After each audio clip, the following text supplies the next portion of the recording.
to you too.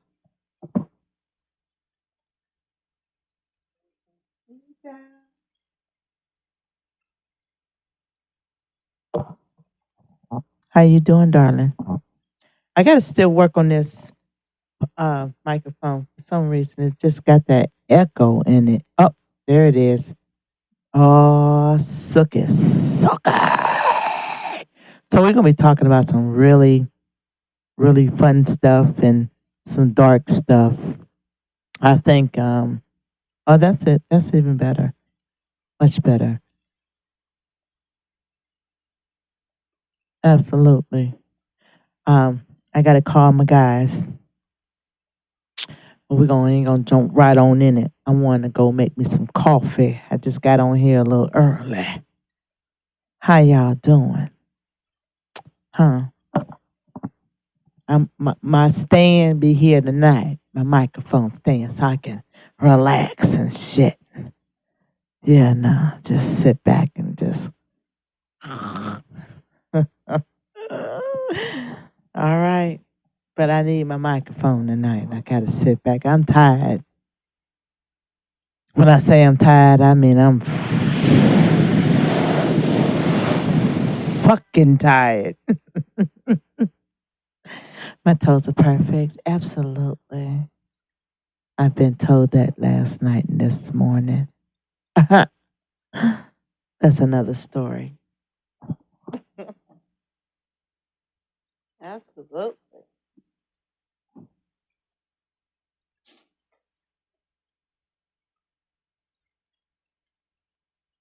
Should be over here sucking on it. But you should be doing. That's what you should be doing. They should be down your throat. All the way down. Oh, damn, that felt good. Excuse me, I guess. Mm, mm, mm, mm, mm, mm, mm, mm, mm, mm, mm, mm.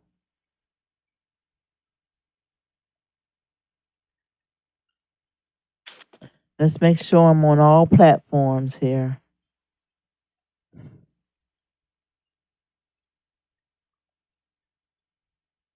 What the hell? What the hell?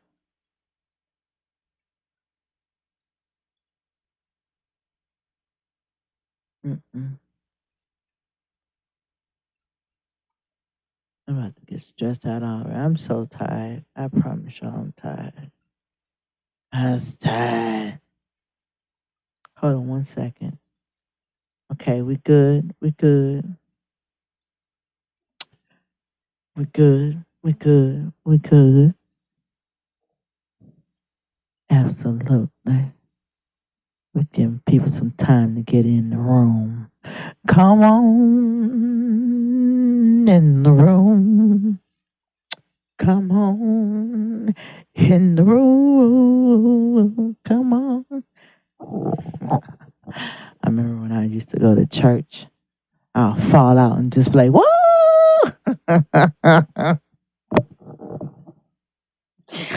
I'd be at the altar every Sunday acting a damn fool. Absolutely.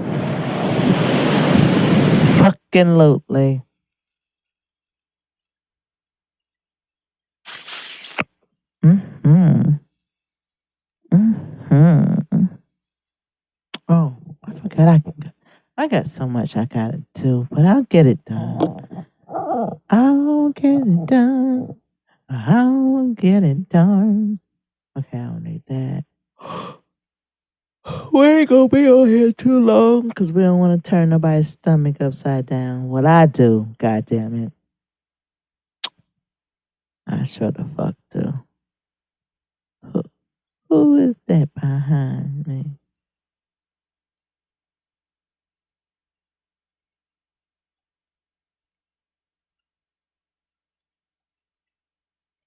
Uh-uh. Give me a second, y'all. I'm not ignoring y'all.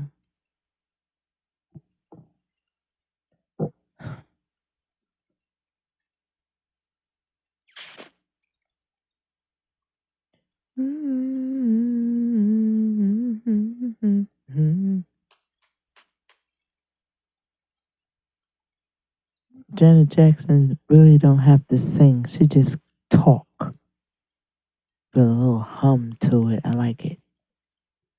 Ooh, if I was your girl, it's the pleasure principle. I miss you much. Say I'm lying. I miss you much.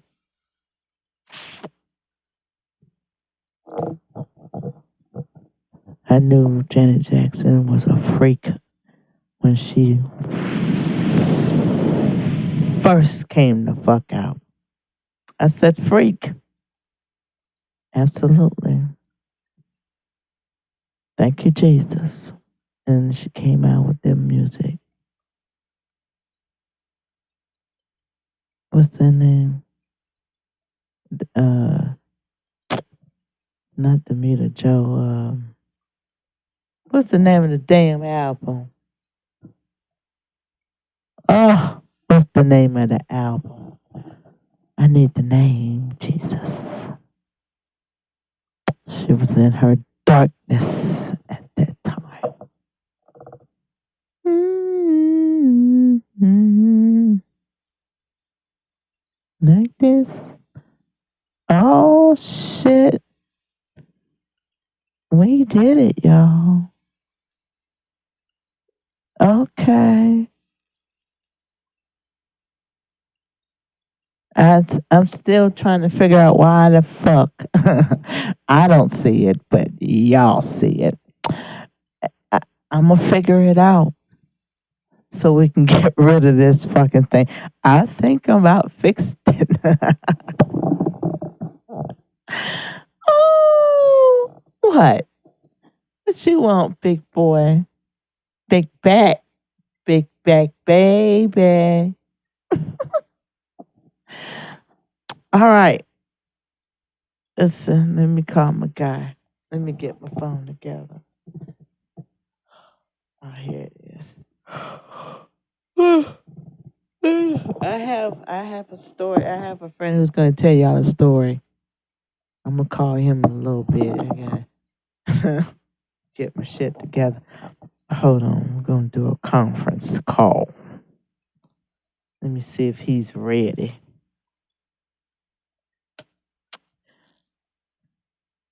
I gotta go get my coffee. It's 3:47. Where he at? Shit. So I might give a fuck. You got a whole afternoon, bitch. We are ready for bed. I tell you, that damn Hawaiian time makes me jealous. A whole damn day. We just still stuck on tomorrow. Let me go get my coffee. All right? Y'all get your drink. Get your PJs on. Get relaxed. Get comfortable. We're going to get settled in and we're going to have a conversation. And just going to be what's going to be. Matter of fact, you know what? Hold on. I have a thing or two I'm going to have. I'm going to move this because I don't need to have this in my face. Ooh. Say it ain't so, Joe. We're going to take this and put this over here. Ooh, say it ain't so, Joe. So that way, I can relax. Absolutely. Absolutely. I promise y'all. Y'all got to keep me up now. Y'all got to keep me up. All right. I don't need that. I don't need this. I don't need this. Hold on one second, though.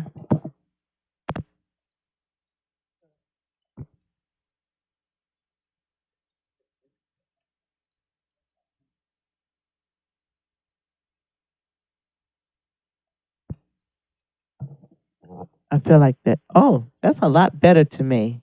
I don't know. Maybe it isn't, but maybe it is. I don't know. It sounds better to me. Mm-hmm. All right. I'll be right back. Shh.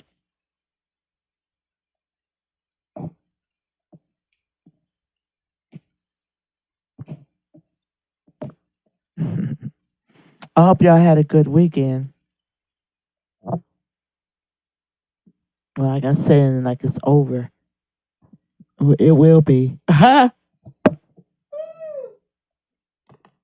me get my coffee.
Motherfucker.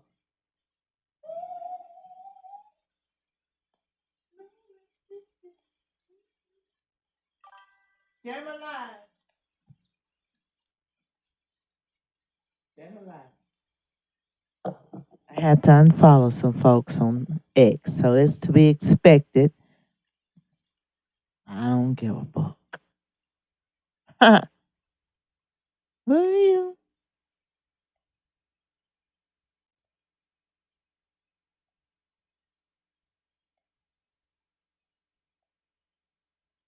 Waiting for- Give me 1 second.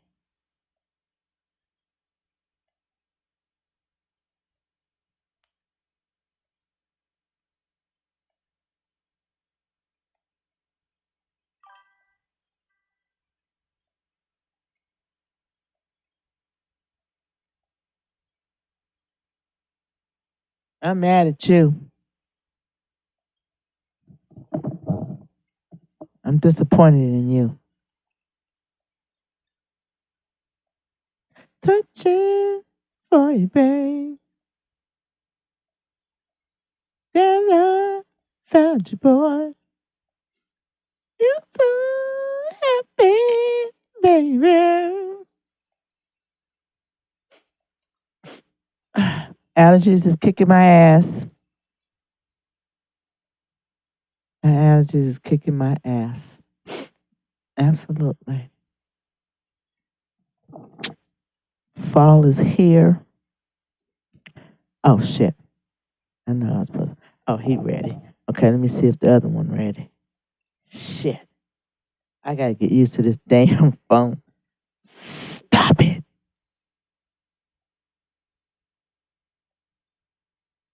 Running back to you. Okay, hold on. Yeah. I'm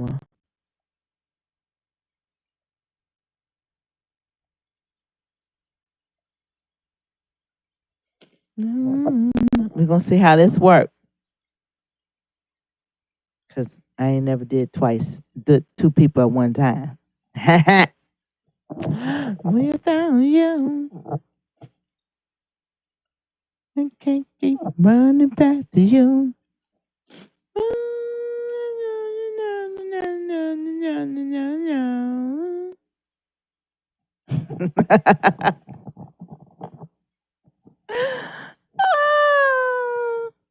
I was a kung fu fighter. Ha!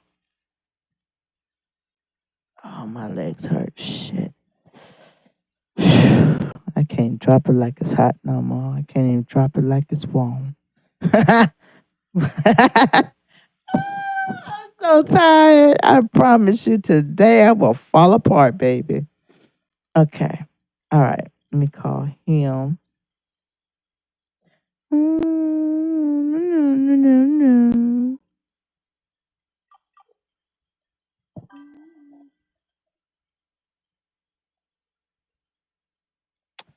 Hello. Is it me you're looking for? Hello. Yes, I can hear you. Hold- Shh. Listen, we listen and we don't judge.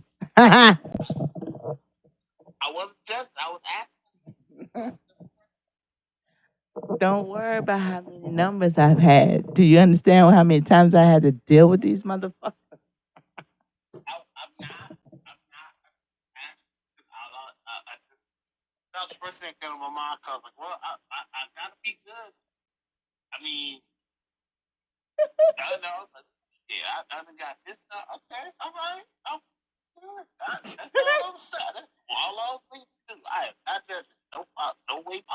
Absolutely. Listen, I'm down to one though. To be honest, I'm down to one phone. I promise. The rest of them, I just fucking stream off of them bitches. I don't even know why I do that. But this my main. This my only one. I'm done. I just gonna block bitches. Martial arts feats. I love it. You love it? Absolutely. Come here. Come here. Come here. Come here. Come to the screen. Come to the screen. Closer. Closer. Bow. Bitch. Sit down some fucking where. All right, listen. So I'm waiting on my other friend to see if his ass is ready before we start. He said he has a story he's gonna tell us about ass eating, ass worshiping, and some shit. Now I gotta hear the story. He said he broke the bed. Uh,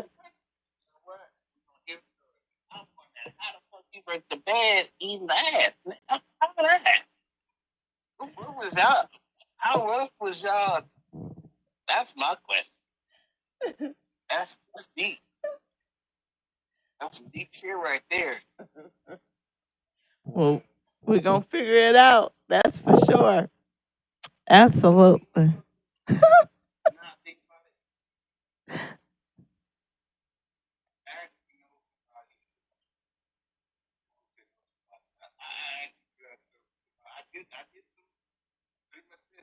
You, you,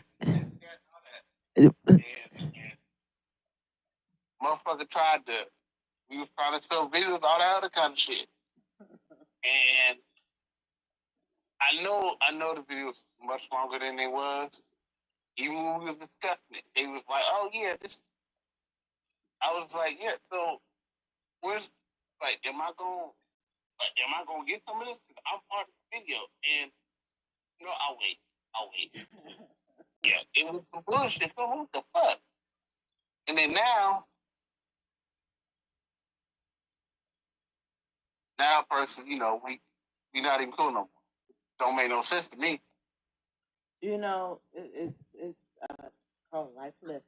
People come and they go and they will teach you something on the way in and on the way out.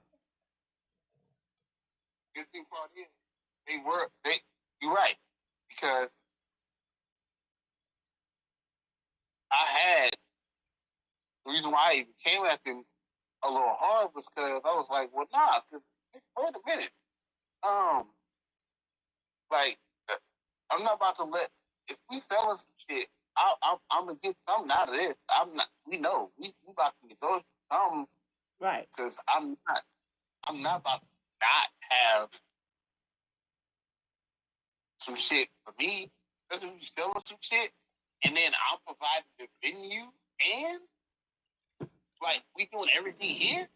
Oh, no.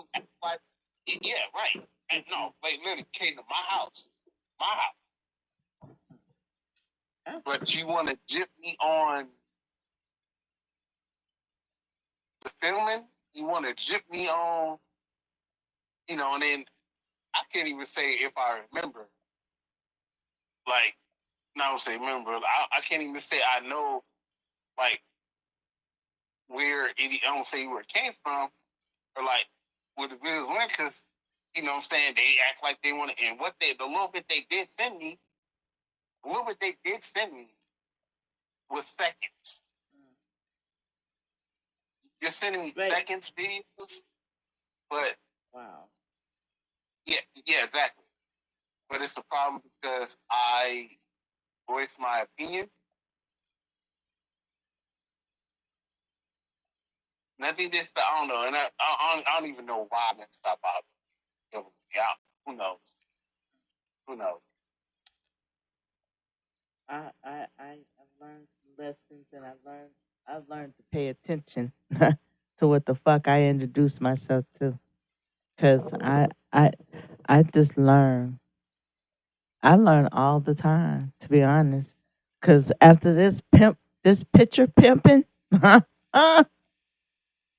had enough bullshit going on in my life. There's too much going on. Too many people like to waste time and good energy on dumb shit and take advantage of picture. Take advantage of people and everything. Absolutely. We're gonna move this one over here to the side. Did I bring my? I'm looking for my lighter. Hold on. Oh, I found it. Found it. All right. Waiting on his ass. He in Hawaii. He making him some coffee right now. So I just want to prep everyone um about the conversation that we're going to have tonight. Um, what happened? I heard something. So, it's taboo. Some people call it taboo. Uh, some people call it hideous and shit, literally. Um, but I want to talk about some stuff that people never really talk about. Like, I need answers. Like, why do people like to worship ass? Why do people like? That, mm-hmm. Well, look, I'm gonna get your answer, but it's not hard to figure out. I don't say figure out. That's not how I can answer at all. Very simple answer, Mm. and it really compared to almost anything else anybody really likes. Honestly, You think everybody likes ass though? no. I'm making a comparison to how what other people do like. Mhm. It and what they're drawn to. It's about the same thing, but partially, also. Yeah, I got a good answer because it's. I'll at least say this. Partially is because why not? I mean that one I gotta say why not. And two, especially a lot of where, or at least some of the drive, not all, but Mhm. some of the drive for me for some of that anyway. I mean, I don't know how many times you go by, or even what I seen today. Like somebody was like, I see, oh, he don't eat at then going about his business. Huh? Wait, what? Or I'll see some shit. Yeah, I see it on Fed like it was like she always like, what, how come? Like, where's you at? Like, why can't that be around me? Because I enjoy that immensely, and I mean immensely. I believe you. Because same person I was referring to earlier, uh, I remember I ate their ass for like I don't know, but I do know I ate it long enough to where I was digging. Like I was getting deeper and deeper the longer I kept eating. So you would say that it evolved up into more different things to the level of ass worshiping. Yes, and it also came from it developed from that, but also was something that I ever wanted to do anyway. Because I've been and did a lot of this shit before I was really supposed to.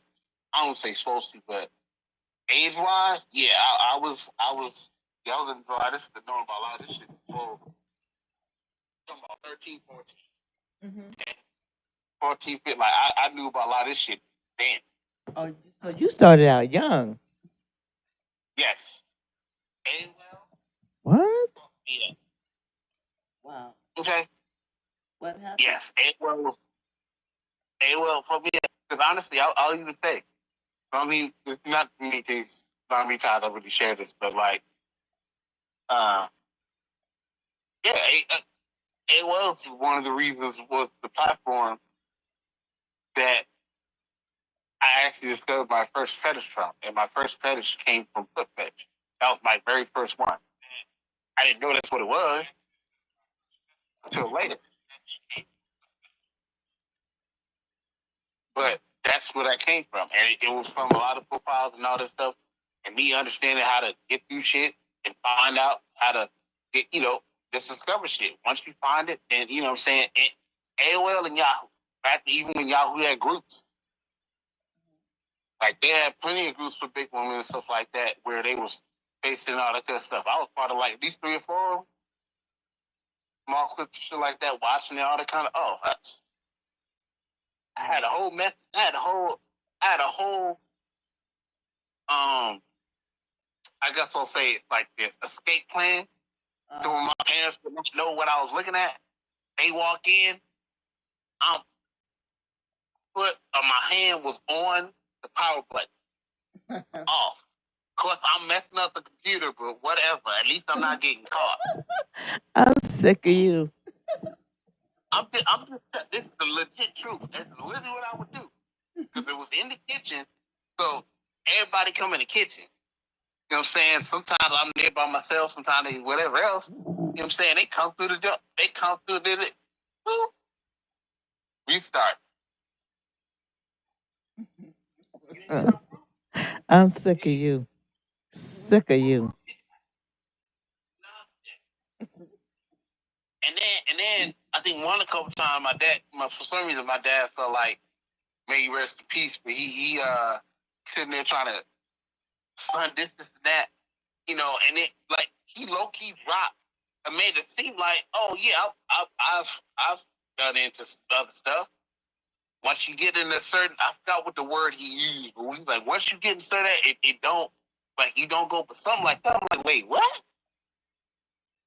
You gotta expand on that. You can't just tell me that and then think I'm just gonna let it be. Not your son, mine. I am very analytical. And certain shit you say, I'm like, wait, hold up. Because eventually my brain, especially if I get other clues, other shit, all will piece together in my head without you even telling me what it is.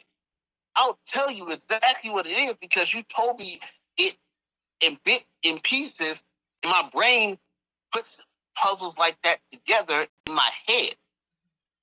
It won't happen then, but once that certain other piece or final piece, whatever my brain puts together, I at least have some of it or all of it. So I was like, wait, cause don't. And then two, I'm not trying to talk to my dad about that. No, this is not the father and son talk, my guy. This is not it. You got the birds and the bees. That's it. God, leave that alone. No, we are not having this conversation, bro. Yeah, I that with somebody that's my friend, not my dad. We not doing that. No.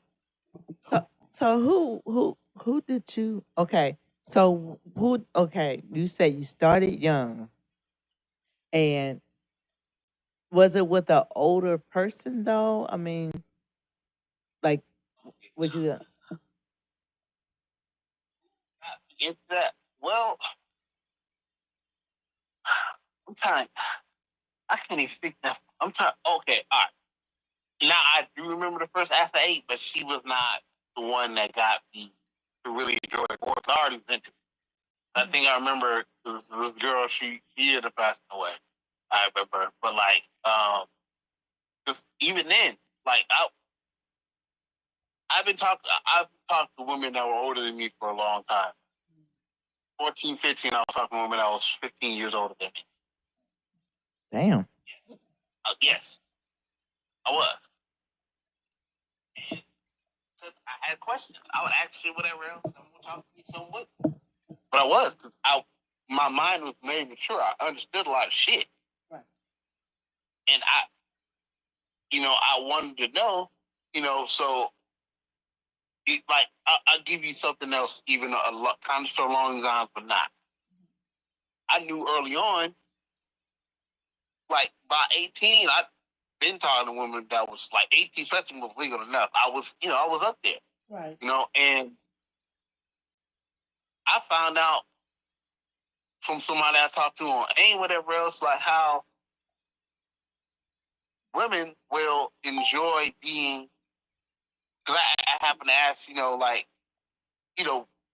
like a man shaving, whatever else, what may happen with that. I found out then that y'all will get definitely, it could possibly happen during or after being y'all being shaved, because, and I witnessed it later on. I was like, wait, what? So what, y'all get turned on by like being shaved like that? Yeah. Plus you, as if I'm kneeling or something like that. You laying back and I did it now, but I was just like, oh shit, what? Okay. All right. Oh, okay. That's a little end. Got it. So I found out then, like, yeah, y'all be turned on like turned on like, well, not say crazy, but y'all get turned on from being shaved like that. And then I was like, oh, okay. All right. And then, like I said, that's one thing I found out later. It turned out to be true. I say I tested it, but it was like I did ask a woman I was dating or a woman I was messing around with, hey, you mind if I whatever else? She allowed me to. And click was hard than a motherfucker. I was like, oh shit. Oh, of course, by then I definitely knew how to talk shit. I definitely talk shit. I said, oh. Like, you trying on about it, huh? This shade, don't act, nah, you bare in front of me. How you gonna be? And then knowing damn well, this ain't no, you know what I'm saying? I'm not this is not a service per se, but it was still, you know what I'm saying? I'm right there. I done ate you out before. Don't play around. So quit getting hard right now and knowing that's something I enjoy doing anyway. Really? You just gonna, I'm listening. So that's with you. So you had your first experience with the older woman with that with the ass with ass eating though. That's what I'm talking about. Ass worship. Ass eating, yeah. Because shit, I'm trying to think. I feel like it was with her. How many did we have, my guy? Come on. You said.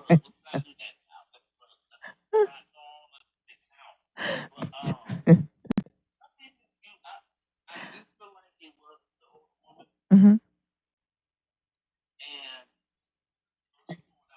A little bit older, at a few years old.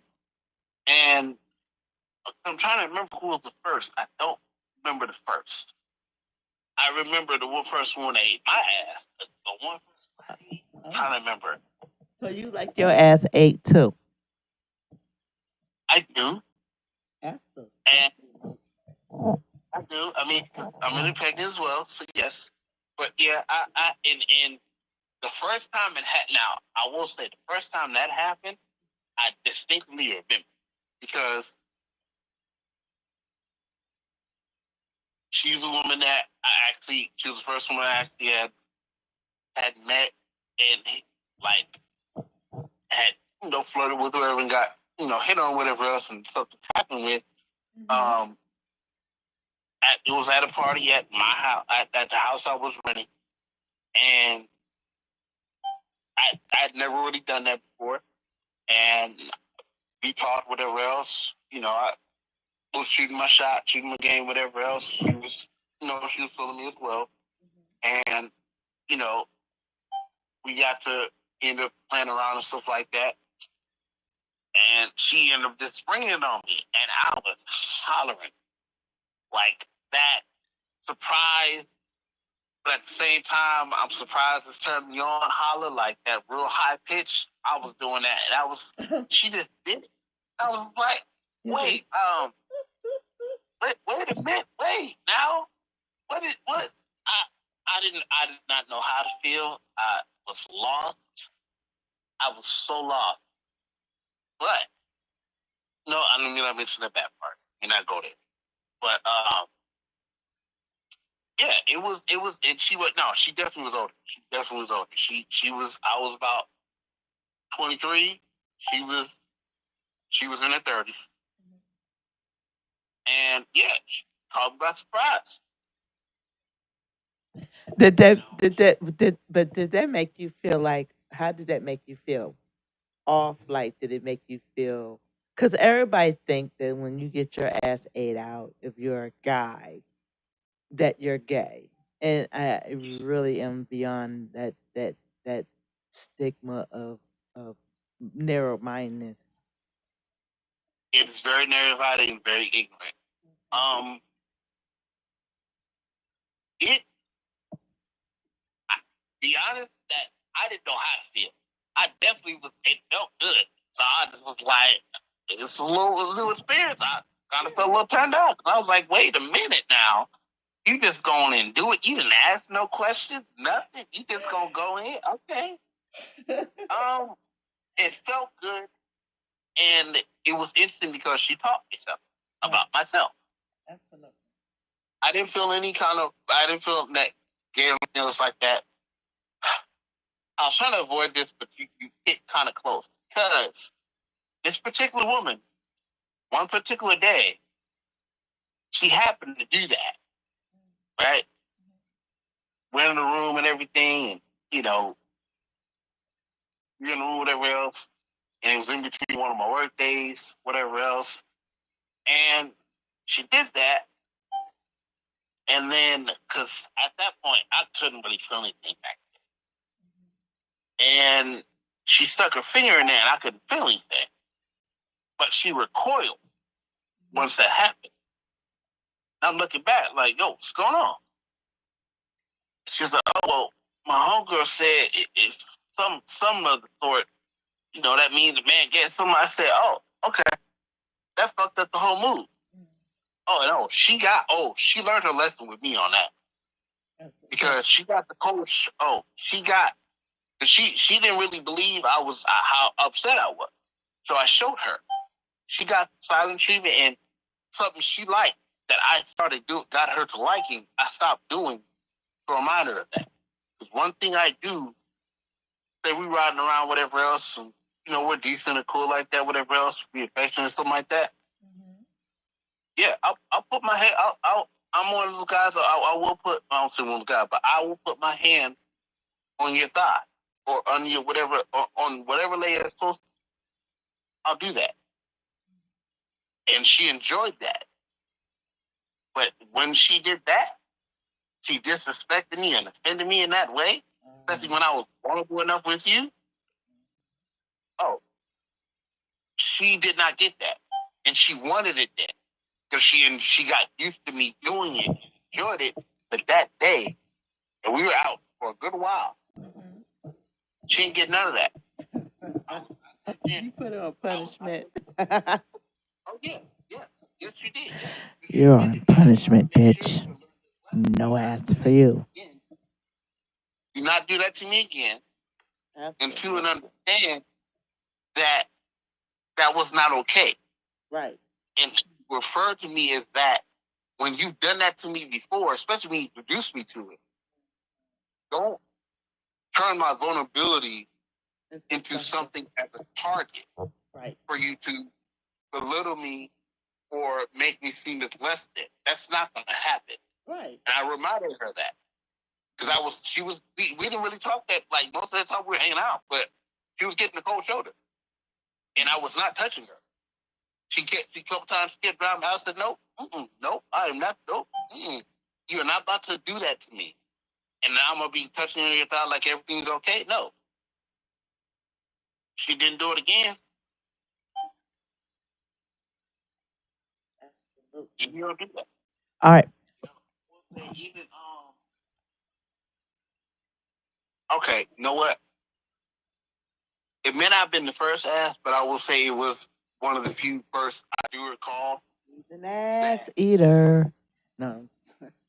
Where I am. Yeah, I remember around 20, like this was about 18, 19, really. Um, it was an older woman, and it was around the time I really was starting to get into BDSM and learn about that kind of stuff.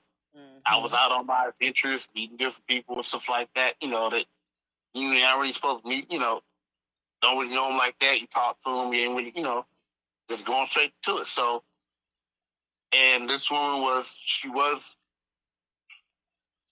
I'm not fully sure. I want to say she was lesbian, but she kind of was. I'm not sure. But let's say she was bi, right? But she wasn't really. But she was a butch. She was more on the manly side. So I was between her and this other woman I met. I met her both at the same time. They were kind of trading off, kind of seeing me, whatever. This woman, she invited me over, and first thing was she wanted me over because she had right over there. He's wanted a man to kind of help with that, helped with that. Then she had me give her a massage, and she wanted her ass date. I was like, all right. So was this your first time at this time? Or no? I think that was one of the first earliest experiences I can remember. And it did surprise me because, like, I still was early in experiencing it. And, I started eating her ass, whatever else, and it was turning her on. Like, it really was, because she actually came from it. And I was, oh, shit, I had never experienced that. I was like, wait, Absolutely. I was like, wait. Like, she was whatever else. And it was interesting because I was like, wow, like, I didn't know it turned a woman on that much for that. And then two, being how she was, I was like, oh, wow. Like, and then especially how she was, and that was one, at least from my knowledge, I was one of the first ones I did that for her. I guess the way she liked it or whatever. Right. So it was a very interesting experience. She was, like I said, she was older. She was more experienced in she was older than me, and she was more experienced in like the fitness stuff. So, and then I said, just the way she was, like she said, she was a butch. Like she was kind of manly, but then she had me do that. I was just like, oh, okay. And that was, yeah, I definitely would have known a woman acting up that. Not as hard as she was. Absolutely. She was she was in on her stomach when I did. So in a sense, I was in there from the back. Yeah. So, listen, she wasn't stood up and nothing. No, she was laying flat. And yes, flat on the stomach. And she was a big woman too. You so go on in there. You got the job. Yeah, I did. Absolutely. I'm sick of your ass. Let me call my other guy so we can hear this story about this damn bed broke down. Hold on. We're going to add him to this call. Hold on, y'all. My allergies is kicking my ass. Scrolling. I got over 500 fucking phone numbers. I'm going to go down to each one of them and call everybody and cuss them the fuck out and just say blocked. Because I promise you, this don't make no goddamn sense. Everybody got the same fucking name. It's either James, Jay, Kenny, Kevin, Paul, Maurice, or Eddie. Dwayne, Dwight. I promise y'all getting the best of me with these phone numbers and these names. Where's my baby at? Where he at? Um, there he is. Let's call him.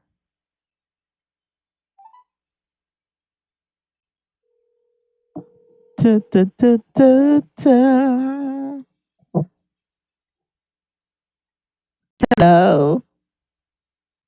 Hey. How are you? Hold on. I'm gonna merge the call and just be mindful that one at a time. I'm gonna let him know that too. Don't you know, no, girl? Hello. Hey. All right.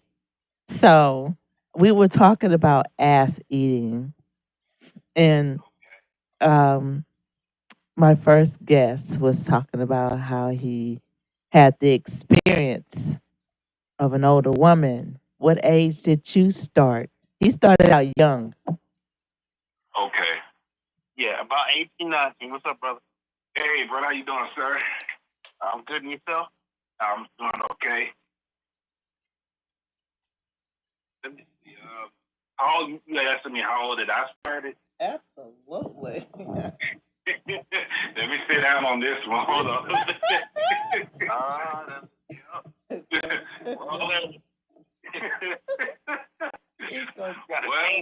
hold on, I get comfortable. Yeah, let me get comfortable on this one. Girl, you didn't brought back a flashback for a minute. Okay, I had to be about between 17 or 18 years old. See? What I say? Mm-hmm. Yeah. and actually, when I started it, it was actually one of my sister's coworker friends. Ooh. Lord Jesus, yeah. It's always somebody that you know. Yeah, but see, I didn't. But here's the thing: I did not know her at the time because I was. You get out of high school, you pretty much. When I got out, I didn't really hit the club till after high school, so I was like 17, 18 years old. Right. And they really wasn't checking IDs. Like they checked them, but if you was with an adult, they'd be like, okay, you can go by. That's how they looked at it at the time. So my sister was like, come on and go out and hang out with us or whatever. So I was 17, and I think at that time she had to be like 44. Oh, Lord. It's always the oldest one. Yeah, she was about 44. Y'all fault. Yeah, she was. No. Excuse me. It's not my fault. Blame it all y'all. No. Mm-hmm. And see what happened is, look, when she's 44, her kids were probably like 14, 13, and they were, very respectful guys, kids. They weren't, managed or nothing like that. They were very respectful. So I guess they kind of, knew that their mother dated or whatever, but I guess they knew like, okay, this dude's kind of young, but he's not disrespecting my mama type of attitude, So that's, now if there was a different story, that'd probably be like my man from Baby Boy probably, but they didn't never front me. So, but like she was 44 and I was 17. My mom and sister, they really proved that, but my father, he pretended that he did, but he was just that. So he was like, cause my dad told me the same story. He was like 17. He was, kind of sticking with a 40-year-old woman back in the day. Now this was back in the 50s when he was in high school. You know what though? I feel like we all have done it. It's not nothing new. It's just that it's by maturity of it all. Sad to say that when we were in our teens, we were active. We learned about, listen, this is why we were so fucked up and active. We learned about birds and the bees through fucking TV. Cause back in the day, we was teaching you about pimps and hoes, baby. They showed ass and titties and shit. They had none of this damn rated RPG. We grew up watching shit like that. So we was like, well, they can do this. And the thing about it, like, I was probably like 15, 14, and I'm sure brother man, you could probably relate to this. When you're like 15 and 14, as a guy, your development into may have muscles and your chest and stuff like that. So your girl's gonna see you, but you also gonna experience women that 14, 20-year olds gonna look at you, female. They're gonna look at you a little different. Like, damn, you sure he's 14? He's 15? And this is what I dealt with my older brother's friend and my sister's friend when they worked in Chicago. And they was like, no, nah, mess with my brother, I'm gonna fuck you up type of attitude. Yeah, no. Yeah, they was a little different because they was my sibling. Mm-hmm. Yeah, because they now remind you my oldest brother and my other sister, because it was four of us, but the oldest one, because he knew how my mom and dad were, he was streetwise like my sister, but he was like, oh hell no, not do this. And, but those ladies at that time, yeah, when they saw you see you develop, they see you, they 25, 26, and trust me, they were nice looking, attractive men, Yeah. from light skinned to dark skin. They could have had any dude. They want Mr. Kilo. All right. I call him the man whore, and he's a professional man whore. Yeah. Right. It started early. It's 2062. Yeah, it's looking on us. Yeah. And y'all work us with it. And y'all wonder why we attracting, we like y'all. Why you want to blame? See, no, wait.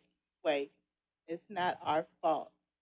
Y'all gotta learn how to take accountability of y'all actions. Y'all chased those women. You flirted with these women. Accident by one of them, and I touched her, and she wasn't drunk. I mean, at that time, if you drunk for 40 hours, you should have even been drunk. That drunk. But, that was about what I ever did was if she touched me, I touched her, and but the rest of that shit, hell no, because they didn't want to hear that from my mom. Like, why you ain't watch your brother and all this other stuff, and so yeah, those ladies at that time, yeah, they hormones were talking.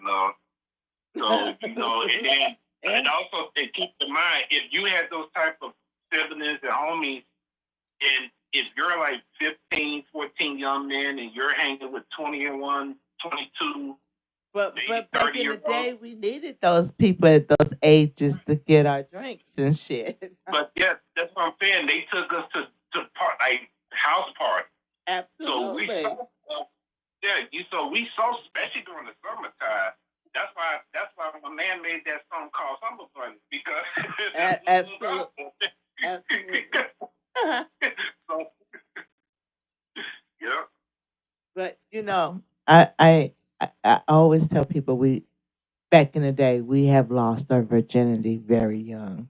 Some of us lost it by force, but many of us didn't have much of a choice. But I feel like with that being said, that's where a lot of the trauma from everyone supposed to be this family, or this supposed to be uncle, and this supposed to be auntie. And so that's where when we end up being sexually active so young, because auntie and uncle wasn't even auntie and uncle. They would, so, but with that being said, that heightened our sexual mindset. Like we wanted to explore more at this point, but we wanted it on our terms, you know. So with that being said, you said that you have a story. You eat. Now you got to fill on that. I was knowing a little bit. I'm like, wait, how? How? Like I'm trying to understand. I have yet. I don't say yet. I don't want to ever make that, but happened, it happened. Yeah, I'm curious. You go on ahead, but that. I just want to hear the story. I wasn't forced on that shit. Mine was just an accident that just popped up at You and these goddamn accidents. I'm sick. she was horny at 3 in the morning, so yeah, I went. So, but no, so, but that story I was telling you. So Mama Sperry's in about. You was asking me earlier about the ass worship or something, right? So my first experience at that time, it wasn't from the sugar mama at the time, the one that I lost my first at 17. So this one started probably like 20. And at that time, it was another female friend of my sister. So He stayed real close with his fucking sister because she got all the fucking females. that Southern hospitality was so serious. That did so. Yeah, Southern hospitality. I was in Georgia at that time. So yeah, them young ladies at that time, they were wild. But to make the short, short, I had experience with her with the ass worship, and because that she liked it, she liked it to do kind of like the feminine stuff, tie her up in the bed, Absolutely. that really turned her on. That really, she ain't used to empire bite her ass like that. Then she had a tattoo. Yeah, and she had a nice, and quote me, she had a nice shape. To be at that time, I was 20. She had to be like 33. So that being said, man, but the bad part about it was we broke the bed, and it was her son's bed. Yeah, yeah. Yeah, look, he was at his friend's house on the weekend, so come over, and I took my first time, licking, breaking blood and all the stuff, man. And after that, man, that was a wild spirit, and my attitude towards that, it was like it's certain women you could do it with if they into, if they like it, because like every woman ain't into it, but the particular ones you could just kind of figure like, okay, I believe she's around. I think she'll like this, But there are some, they might say they'll, I'm this and that, and I'm a freak in the bed. You have to prove it, Absolutely. Because just because you might be a bad, bee, doesn't mean you're a wild freak. You could be the painter from Boy Meets World, smart, educated, be a wild freak that we ain't know nothing about. Absolutely. Was a damn right, and this one was kind of quiet type of freak at the time, but that's how she was. She was brown skinned, pretty eyes, kept her hair kind of short, nice shape, beautiful tattoos, single mother, nice picture. And then she fits good potato salad. So shut up on the fucking potato salad. You know how to cook. Yeah, she could cook, man. I ain't gonna lie, she could cook, but now that was one thing that my sister did never know what we did. She knew about the first one, but that one, So we had to change plans, man. We had to make a map. Like when we meet up, instead of just going into the neighborhood and certain hotels, we go on the other side of town in the suburb of Georgia. So that's what we would be. So instead of meeting up at her house one time, we would just go to the hotel. And that's where we would meet up at, man.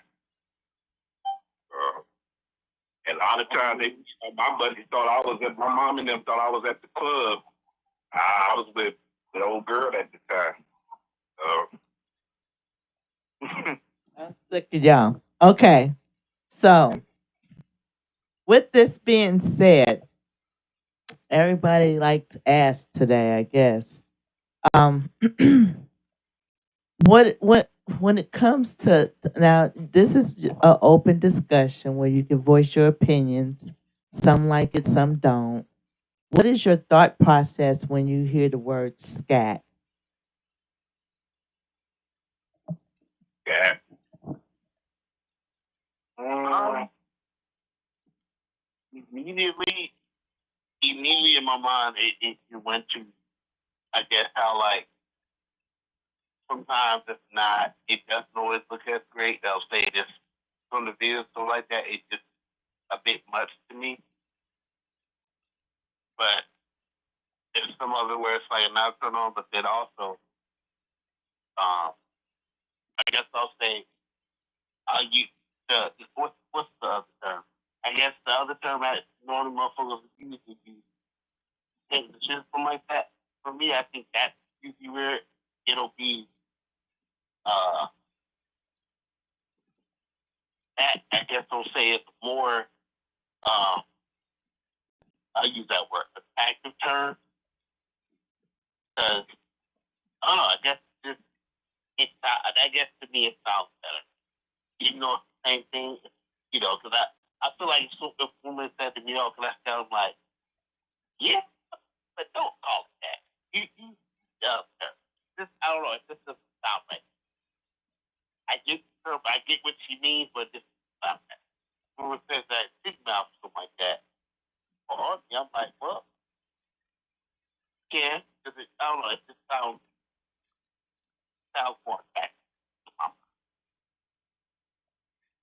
It, but the names do sound like to me. I hate to say it, sound like a medical term in my opinion. But right, right. I hate talking to fucking nurses. Go ahead. I don't need you to get a fucking specimen or nothing. I just. I mean, yeah, I never really gave it a thought, but that's the only thing coming in my mind. It's like a medical term, you know. So that's why I make up nicknames. No, don't you? No, no. You ask someone else, what do you think about this name first? Please. But no, but I won't make up. I mean, in the future, we're gonna have to make up a name because that do sound like a medical term. But he, like he said, it just I guess it's normal in perspective, you know. But the same thing for me. I just look at it like it's normal. I mean, that's what you in, fine. But if not, so be it. You know, I think it just comes with the right person. You know, even if it's not the right person, it's a certain person. That's it. You know, that's how I look at that. Absolutely. Let me ask you guys a question. What would be some advice that you can give ladies that provide that opportunity, but however, keep an understanding and an open mind that this is something that they won't continuously interact with on a daily basis? Just, we respect your, because people meet people that have their interest in their kink or fetish, right? But then they grow on a some delusional fantasy. It goes too far, too deep, and then you push the person away. What kind of advice would you offer for men and women? To be honest, love, to be honest, I would say be very open before you get in those type of situations with someone, and be very honest with what you like because that conversation is going to come. You know, especially if you get to a situation if the person begins to be more humble as far as towards you. You know what I'm saying? So like a perfect example would be like any relationship that I dealt with, you know, they knew about my fetish. They knew about the ass washing, the fetish, you know, stuff like that. So I was open up about it. Now, if they didn't accept it, you know, that's fine because I always kept a black book at a time. Absolutely. Thing about it, I had a black book that they never knew about it at the time because they just thought it was a book that, you know, that I had a family name or talking something. So to what you.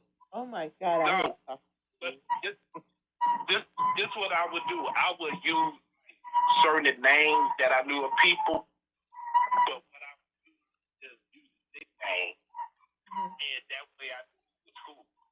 So for instance, if it was my mama's musician name, I would just put her name on there, put nickname, Beauty Salam, and put a nickname in there, naughty lady or some shit. Yeah, that's what I would do. So it would throw my partner off if she was into that type of fetish that I like. But you over here teaching motherfuckers how to cheat. Okay, go ahead. no, but that was the way that I did it. But I was just saying that's what I was saying. But I would be very open about it. You know, once they knew about my fetish, to be honest, they was open about it. They did it. You know. Now, the first time they probably did it, they felt probably uncomfortable because they wasn't used to nobody, you know, licking their ass or sucking, you know, the toes or anything like that. In any kinky stuff, because they never were used to that type of stuff. They're probably used to a person that either went down on them, hit it from the back, kept it moving, that was it. They weren't used to nobody giving them a whooping and spanking them and all this other stuff, you know. And then that's when they started getting possessive. Absolutely. Yeah, so you have to be very open about it with your partner or your side partner or whoever you do. AKA side chick, baby mamas. Yeah, because you got, well, if you have a big clumsy as a that boy, you just You're fucked, buddy. just just stay up on that child support and be nice to her because you might need you might need to get every time you see your kid, like, boy, if you want to do with your mom. I'm just saying. I'm dead. I'm sick of your ass. Listen. I'm sorry, brother. This is what happened. Oh, But also be aware. Be aware, because for me, right, I've been to. I mean, I said I've been to it for a very long time. But when I actually started doing it, you know, one thing I had to learn was I learned how to be selective about just before I was just bringing up conversation or asking about whatever else, and like especially around the time when uh, MySpace was really just a thing, and other sites started popping up stuff like that. Yeah, I mean, some may know us, some don't. Local space. I had to meet a couple of messy women that one day. One supposedly had to do whatever else, whatever it was, but she would call me that phone sex and shit like that. And I was open about what I was into, whatever else. Him trying to share it with people or some other shit, and dude try to like make fun of me, whatever else, or even being in the golden child, all this stuff. I was like, all right. So now, ain't just in general, most times, unless it's like along those lines have been kind of talked about or discussed, I would ask. I'm like, I would. I don't say prerequisite, but I would ask, like, all right, if you're talking about this stuff, are you sure you want to know? Because I'm not playing. Like, I will straight up. You want to play around? You will not hear from me. But I would ask, "Well, you sure?" Because I wasn't. I'd already experienced people trying to make fun of what I was into, whatever else, whether they knew it, whether they were into it or not. And just, I'll say this: sometimes you got to just be cautious, but also don't let that be.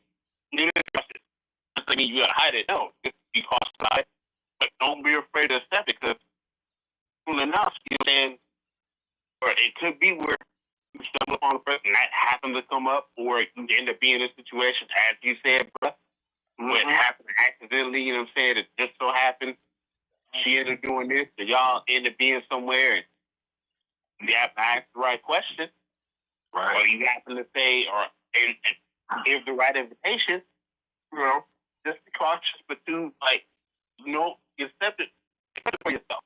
Like, right. You know that that's what you like. Don't shy away from it. That's not what you like. If you feel ashamed about it, cool, but don't let that be what stops you from experiencing, because it is very apparent you want to experience, because most times most people are into that, they want to experience that. But right. To allow their others to remember the thing about them in front, who gives a shit? It ain't that it ain't their life, and accept it for yourself, and you know what I'm saying, be proud of it. That's it. Just, you ain't gotta always share with everybody. Accept it for yourself, be proud of it, be proud of what you like. Even if it happens to be you didn't think you were going to, you didn't think you was, but it just so happened. You just so happened to. Because I'll say even being the aspirant and all that stuff, but okay, question you asked before. You actually said, like, what is it that has me to ask or something like that, right? Mm-hmm. So what honestly, as a phrase that used to be talked about, where they would say, or the question would come up, you ass man or a titty man? I always had an answer. I'm actually in between, but I do like ass a lot more. And sure. And it, for me, it literally just went because I'm submissive. It's something about it. I'm a pleaser. So if that's something that you like already, we already got the nice ass as it is. Kind of went along those lines. Right.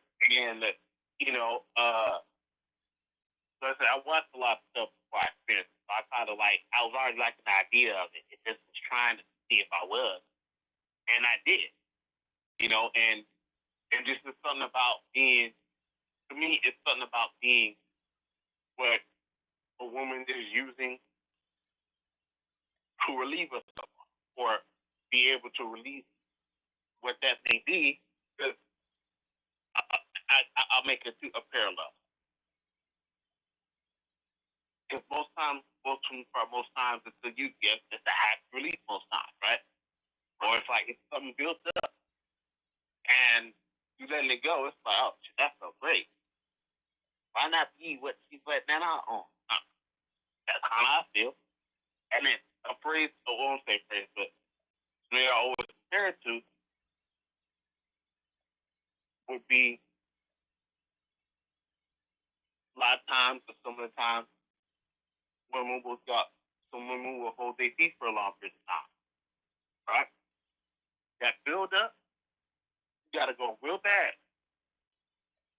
When you let it go, it damn near feels orgasmic. For me, I was like, well, shit, yeah, why? Why can't you do that in my mouth? Especially if I haven't eaten up and I had to taste in my mouth. What's the difference? It's just a different flavor, but I mean, it's still taste in my mouth still. You know, I have to say that when you think of scat, it is the filthiest thing you could probably ever have. Mm-hmm. But there are people that like to have intimacy with someone and they're on their menstrual and they'll eat them out and everything. So, you know, there's just when it comes to our kink, you cannot sit there and be hypocritical, judgmental, or even narrow minded about it at all. It's just what a lot of people, and I promise you, there are people that sit there and say, I would never do that shit. I would never, ever. And they have. They have, you know and then it becomes something that they have to have. I don't know if it's because of a smell or it's just something that they end up being passionate about. No, that is true. Yeah. With that being said, though, I'm not going to stay on the subject of ass worshiping and shit because it can go on forever. But I will share with you why I enjoy a good ass worship. And it's like, for me, it's not like because I'm a top or a goddess or alpha, but it's more of pleasure. A lot of people don't know that stimulation is everything for a person. And a lot of people don't even know how to do foreplay or stimulate the mind. They just go right on in and smash. So rough. Right. Absolutely. Boy, has to be. Okay. Not taking the time to really, enjoy it, you know, get that person orgasm or anything like that. Like I said, it's like a rush, hit it and quit it. It's like, oh, Yeah. So with me, it's all about stimulation.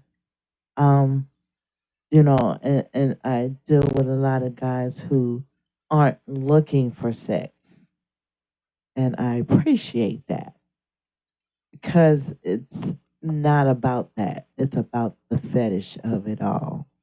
Um, and so learning to accept, I realize I have been into I have been into scat for a long time, and I just never really paid it any attention ever. Years, years, and I just never really, huh? what was the thing that made it click? What made it click? Well, I would say there was this gentleman, and he liked to stretch his anus out, and he would use the big, big, big, big, big, the big, big, big, gigantic one dildo, and when I used to do video chats with him, I was just like, God damn, we can really take our body can take some stuff. It can take some shit. It can take some pain. It can stretch. you know. So that, and then it was like I've been getting a lot of guys. Once I started embracing it, I guess that's when it made it more understanding from it. I started embracing the fact that there are a lot of men that like anal stimulation, and it doesn't make them gay. It's only gay if you do it with a male on male, you know? If you put a boundary in the middle and it's female with a toy, that doesn't make you gay. It doesn't.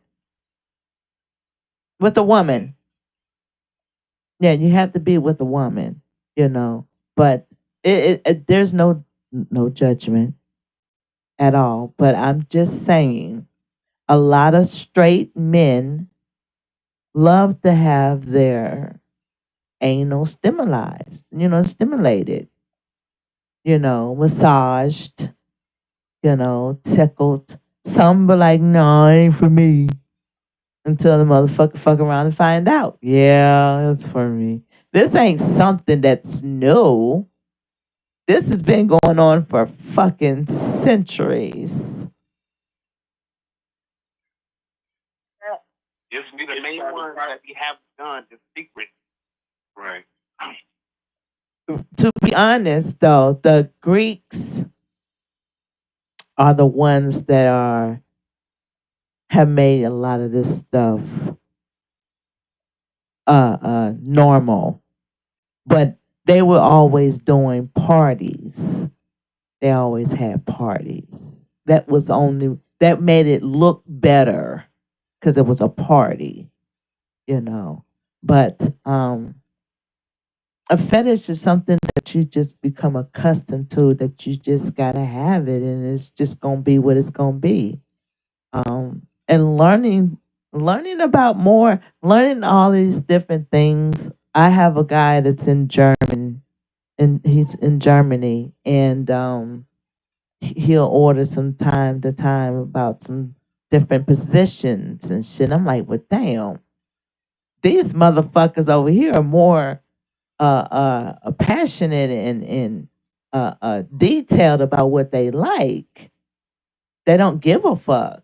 And it's like American people, I don't understand. American people do the most dumbest shit, the most extreme shit, but act like if you find out about someone's dark kink, it's the worst thing in life.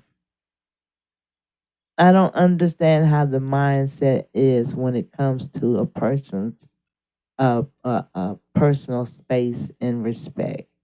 It's just gonna be what it's gonna be. You ain't gonna either you like it or you're not. No one said you had to. No one said you had to stop and watch either. Absolutely. So yeah, I enjoy stimulating other men.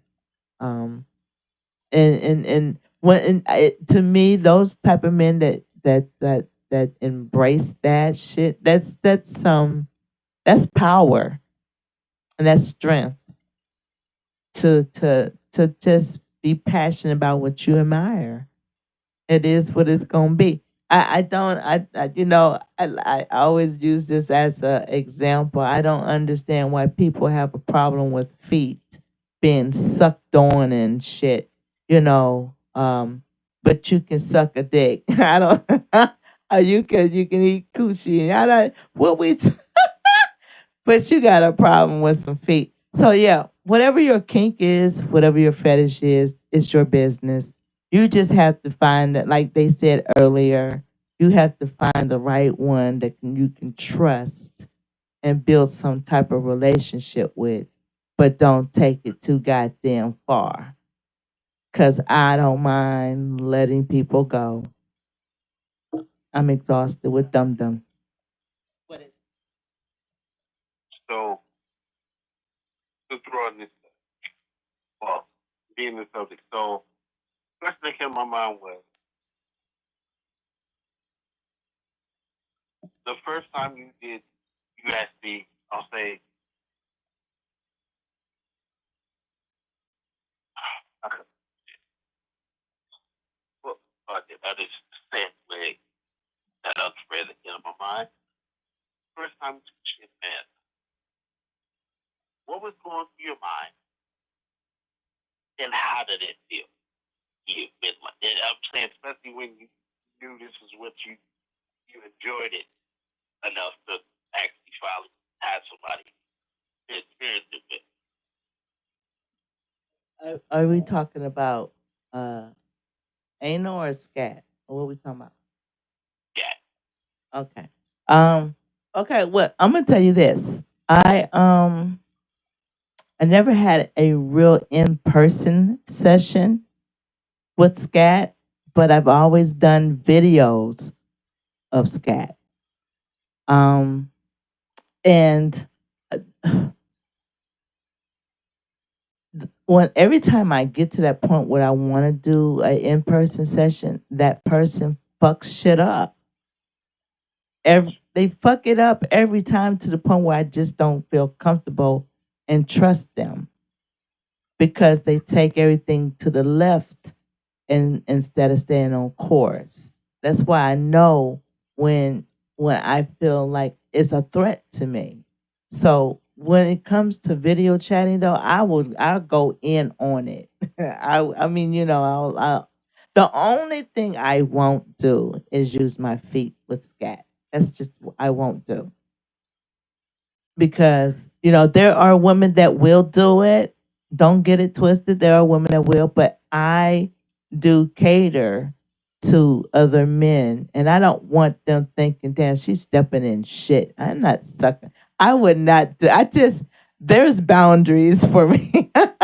There's boundaries for me because I don't want that to be a huge turnoff. So there would not be one video of me stepping in shit that not with these puppies. Not at all. So yeah. But I started embracing it more um when I started meet I don't know what it is. I would say the last 3 years, people have just been feeling comfortable talking to me about scat you know. And that's when I started posting more because I got so many videos for years ago, and I didn't even. That's why I said I've been into this shit. I just ain't really, you know, acknowledged it like that because it wasn't a huge thing when I was doing it, you know. So now it's like a huge. It's like a go to thing. More and more guys are coming out with that. And I'm like, okay, well, you know, what do y'all want me to do at this point? You know, so it's like I tell them it's cool that you embracing something, but you just got to make sure that this is something that you really, really want to do mentally, emotionally, and physically, because your wants can really outdo you and really cause damage. So, that's why I take a lot of my time to talk and get to know people because the we I always say our wants can be so much greater, but our needs are much more. So we got to be careful what we do and ask for. But I embrace it. It's listen. It's everybody wants something. Everybody likes something. Everybody needs something. So, I still have a lot to learn about scat. I'm still learning, you know. I'm learning how certain meals I eat does this for that type of stool. I'm learning. It's a process, and for me, I've had my gallbladder removed. So my functions don't work like everybody else's. I have to either eat all day to have a good one, or if I eat late, it's gonna be a runny one. It's just, you know, yeah. It's like I tell people when they come to me to make this video or they want that video, that they have to be patient with me, because I'm not always on a regular stool here, you know? So the expectation of this is it's huge, but I like again, I'm still learning my body. I'm still learning to provide a proper stall, as people say, you know. You also keep in mind, that to do that, love, your body has to be mentally disciplined. You know, that's not, I mean, any kinky material, you got to be very disciplined with your body. You know, um, it's kind of like saying like it's like being on a diet. you know, because when a lot of people don't realize when you're into these kinky stuff and the phantoms and the fetishes and stuff, they don't realize like your body only can do so much, but you have to be able to discipline your body, work out, eat the right nutrition, like specific nutrition and stuff like that. You know. So when they ask to do this type of stuff, your body definitely got to be prepared. That's not like a 1 day material. Sometimes that might take what 12. Absolutely. 15 days, and just imagine that if you're recording it, that's another probably 5, 10 days because you got to edit. You know what I'm saying? So Shut up. people be thinking that you just doing this. Well, I'm gonna just go ahead and do these quick work. Nah, buddy. When this type of fetish, man, you got to treat it like this. You got to edit, discipline your body, and if it's just like if you're gonna bust in somebody, you got to be prepared to be drinking water and throw some sodas or something. Absolutely. I don't want none of that dirtiness up in me. Absolutely. But well, I'm just saying that they just think it's just gonna be a quick flick, and if not, dog, man, you got to be physical careful with this.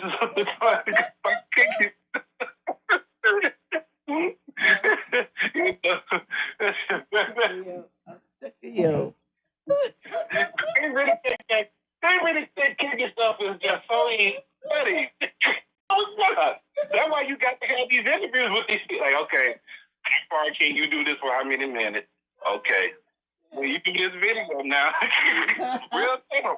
Now, if you're not recording it, then that's different. You just want to just do what do, then that's different. But if you're prepared to do that, like I said, it's all in the person that you can that's into that type of stuff, And like I said, it takes patience to do, scalp and the kinky stuff, and even like you said with the foot world, that man, that takes a lot of work too. You know, just imagine if you had to have a section with a woman that's in a wheelchair. Yeah. Right? And because I know a young lady, that's in a wheelchair, but she has pretty feet, and if I was in her town, yeah, I would have pretty much be on my page or whatever. But people just don't realize the material, the stuff that you have to deal with in this type of business, man. Even if you're just doing it for fun or whatever, it's a lot of work. Oh yeah. It's a lot of work. So when they start criticizing your fetish and all that stuff, you just laugh it off. It's like, if only you know what you have to go through, buddy. So And that's like I said, well, what I've been going through the past year, you know, and that puts so much stress on my body. I didn't want to be bothered with nobody. I couldn't function properly. I didn't even eat. And if you don't eat, you can't shit. Period. So, when I'm telling people that I'm not well, or this ain't gonna happen anytime soon, I'm going through this. If you ain't got the understanding and the patience, don't fucking ask me to do shit. I'm a fucking human being. I'm not a robot. You can't come in here and push a goddamn button and say push this hard stool here. Push the fucking. It ain't gonna happen. You know. So it's just like with golden showers and squirting videos, motherfuckers. I can maybe at least squirt maybe 2-3 times a day. That's about it. I get motherfuckers to keep calling. Can you do it again? No, bitch. I'm you. Can you do it again? No. So it's when it comes to these kinks and these fetishes, you got to take in consideration a person's body, their mindset, their emotions, because if you want something good, you don't fucking rush it. you don't. You really. That's the thing that a lot of them don't understand. The flexibility of your body. That's why a lot of them do yoga. They lift weight because if you're asking for this person to do this and that, you're not. It's a mental mind going on too. They try to please the fan itself, but at the same time, they got other stuff going on outside the fetish. You know, and that's something that they don't take. Like that's why when you see people be like, I need to take a break, I got stuff going on. Disrespect, disrespect, because you don't know what. It don't even have to be a physical thing. A lot of times they just want to just take a break and just do some other stuff right quick to concentrate.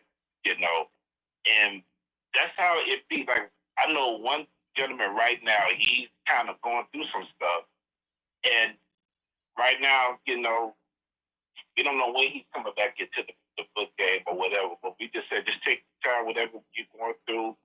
You be here, you got my number, even whatever, bro. You know, and got another one that's sick. But you still got people in the inbox asking you when you're gonna do a video. You know what? I get this all the time. I sit there and I'll tell people I'm not feeling well or I got something going on. I don't have the time. And they act like they ain't heard a fucking word I said.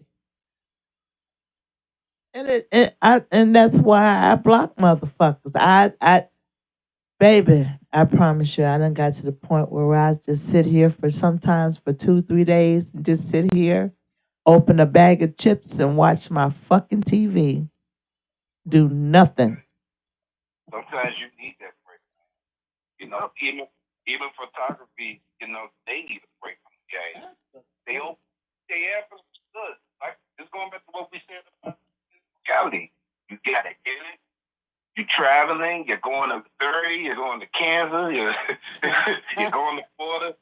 Look, bro, they got what? Most of them got like a 6-day road trip, like they playing in the NBA somewhere. having sessions, look, got sessions back to back with Delvin and Pretty Tony, and then they going to Florida tomorrow. When do you get in rest, young lady? Never. But I have to say that out of this entire time of me doing the foot fetish BDSM lifestyle, I do more BDSM than I do feet. I do. Okay, so last night, Mandingo, the one y'all motherfuckers be talking about, Mandingo, he finally came through last night and seen me. I'm gonna post the video up later. But anyway, what I'm saying is, I'd rather deal with my go-to guys than deal with just anybody because I'm comfortable with them. Today, a lot of guys make me so uncomfortable. I don't even bother wanting to entertain a conversation anymore. I get really, I feel threatened because of the questions that they ask. It's not fetish related, and that discourages me. So that's why I learned to just focus on BDSM.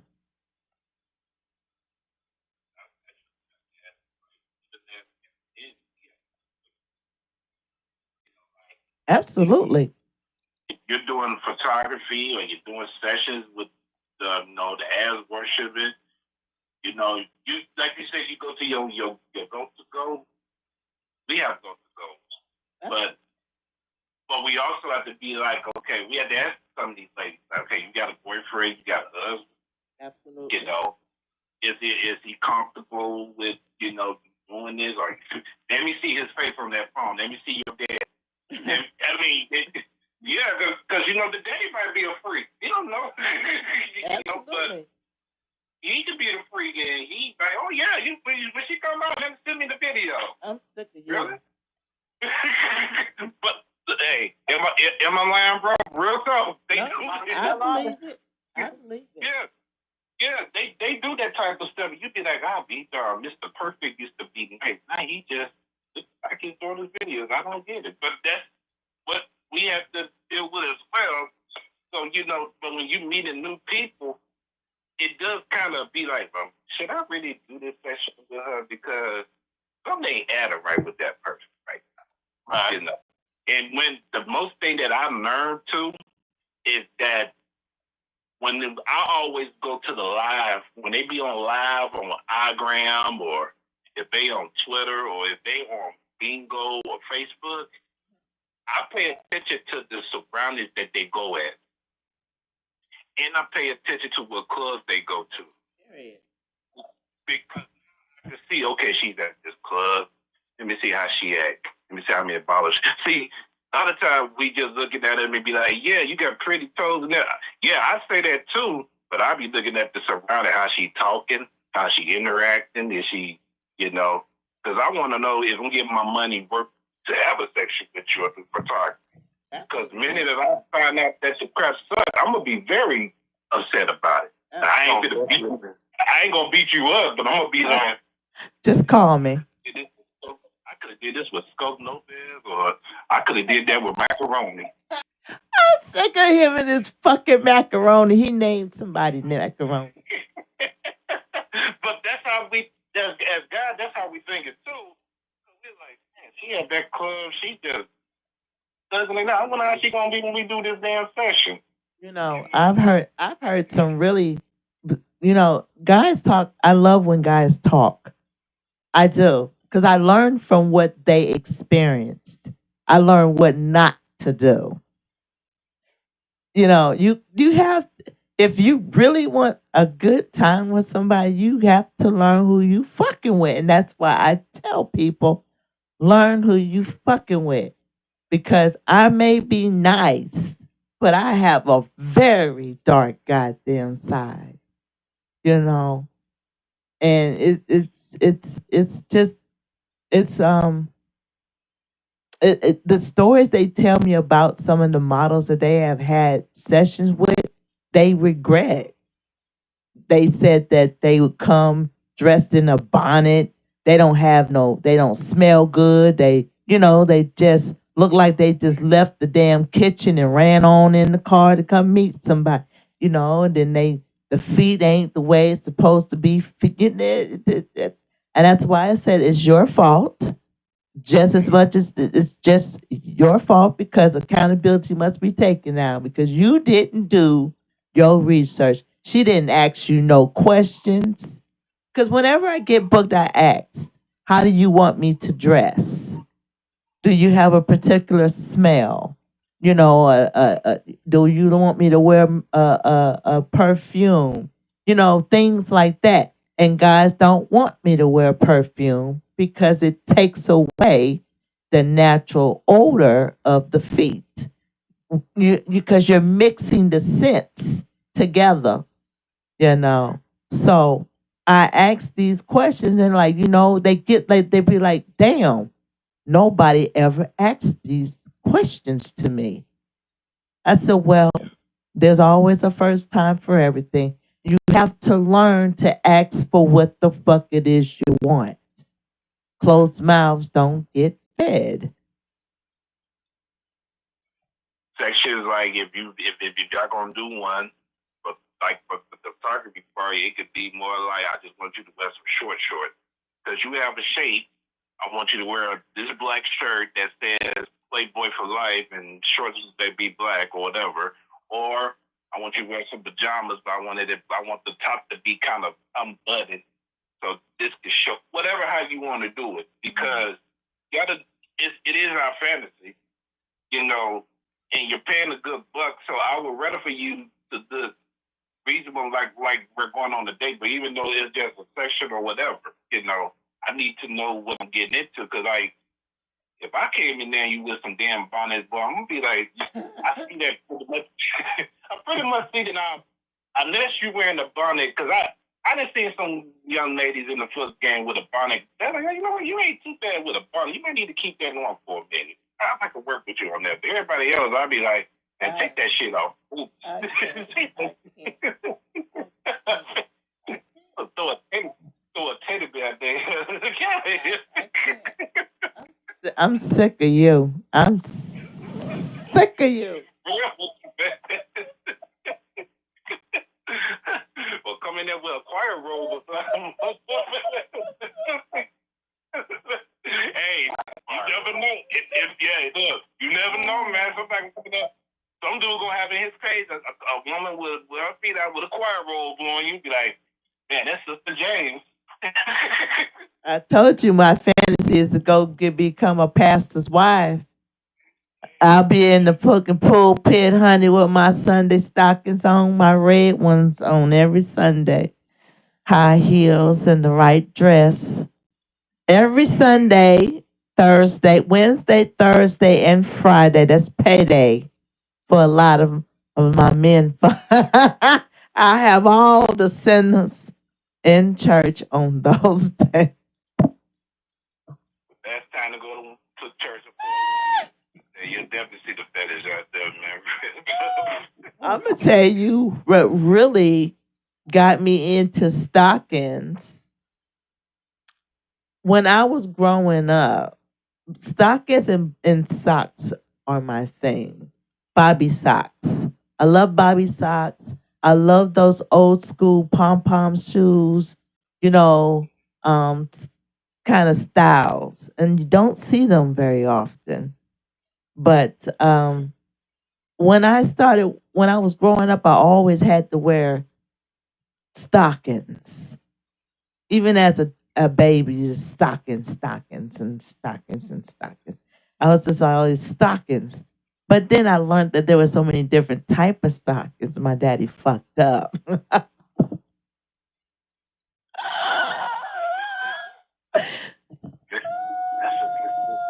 Daddy, rest in peace, sir. Thank you for the stockings. I said, just kept wearing stockings. Nope, stockings, stockings. Everybody had to wear stockings. All the females had to wear stockings. And then I understood why. I was like, okay. My father didn't want nobody to look at my legs growing up. That's why we were wearing stockings.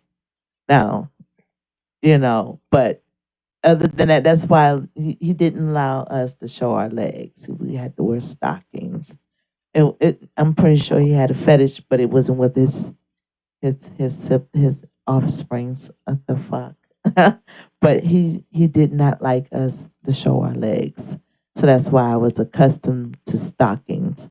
And then I got accustomed to how they felt because there were different textures of stockings to wear, you know. So yeah, Daddy fucked around and found out. I've listen.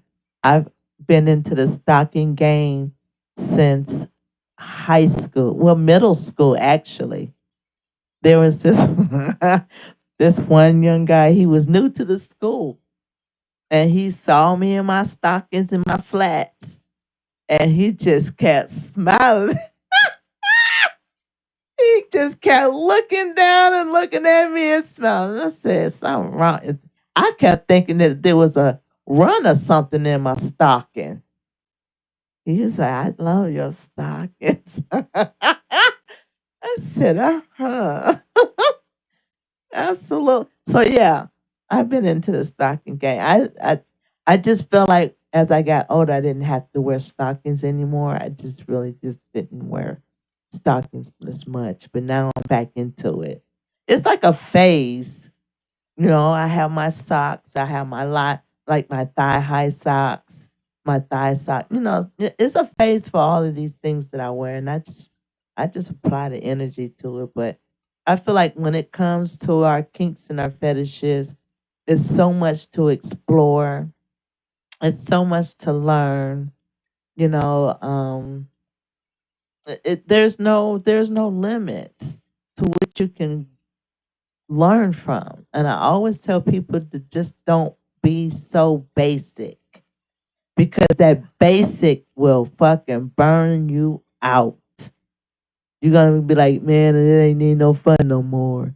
It's because you didn't involve yourself into some creativity. And I tell guys, try to do a JOI with one of your models. Get an idea what you can get from out of them. See how well they follow details. Sometimes, listen, I'll get some of my nephews and they'll be like, Auntie, I'm gonna need a video right quick. I know you busy, but I'm gonna need you to do this for me. Because they know by 10 o'clock, they're gonna get their videos every night. So they'll start from the AM and now have till that time to get their JOIs. And sometimes I be overloaded, and y'all see that little phone between my legs,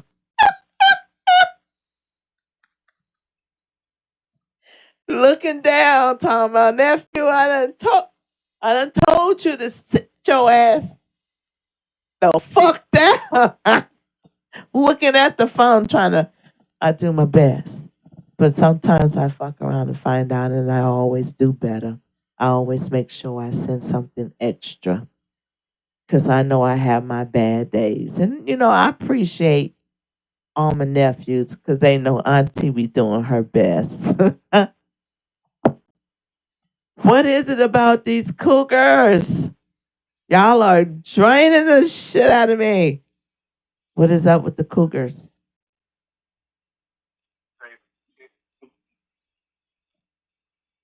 Majority of all the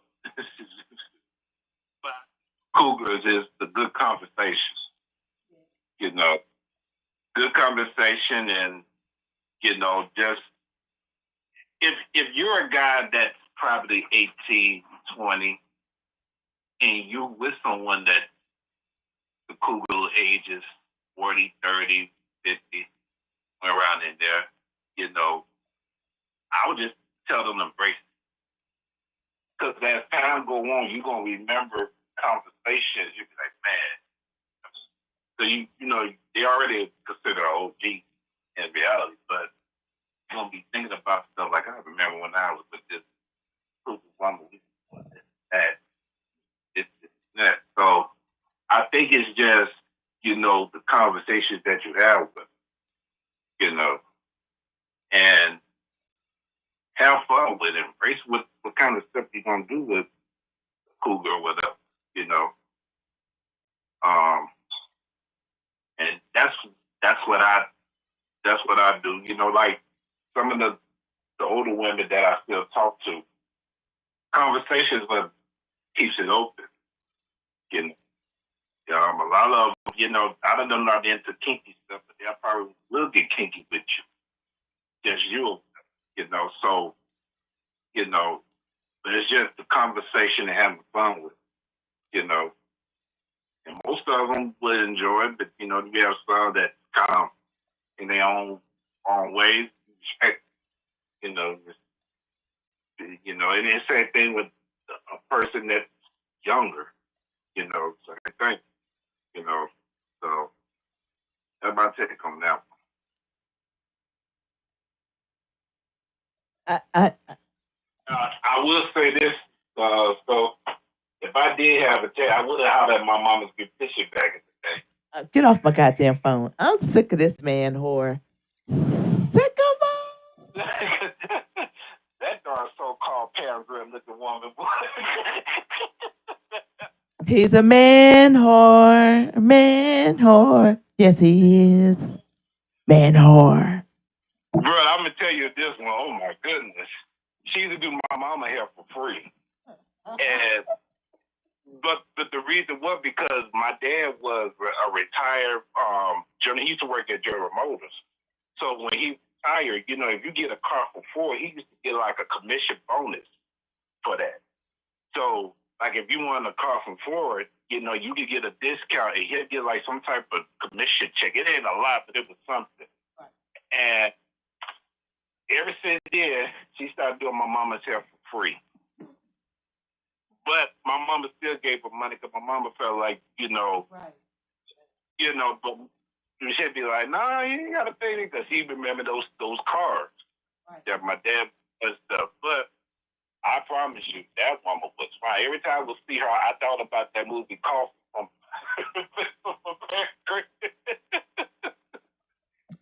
Somebody gonna have to listen. She never knew why I that song. I told him he lives in Hawaii. I told his ass that he having too many goddamn accidents with all of these beautiful women. I'ma need a fucking list of these women. So in case your ass go MIA, bitch, I got a damn direction. For those who don't know know what an accident is? It's not like a true accident. It's just like, oops, my bad. I didn't mean to do that type of accident. Bullshit. Yeah, like a perfect example. A perfect example would be like if you kiss the girl, bro, and you really ain't just to kiss her, but you just gonna get a reaction out of her. Be like, oh my bad, you know what? That was an accident. I should have never did that. In reality, that you really just kissed her, but she liked it anyway. You know what I'm saying? That's what I would consider an accident. Or let's just say that you at her house or she at your house and y'all just cuddle up and something happened naturally and you be like, oh my bad, I didn't mean to hit that spot. It just went in there. That's an accident. He's a man whore. Man whore. Yeah, man horns and accidents and all that type of stuff. So that's why I consider that accident. So when I used to post stuff sometimes, I'd be like, happy Friday accident. A lot of people didn't know what the hell I was talking about, but she knew and my godbrother knew what I was talking about. So that's what that is right there. Like, happy accident. Oh, everybody's accident. And they be like, what the hell is he talking about? What the accident? But just know he is a fresh, new divorced man. And he is wearing that shit fucking out.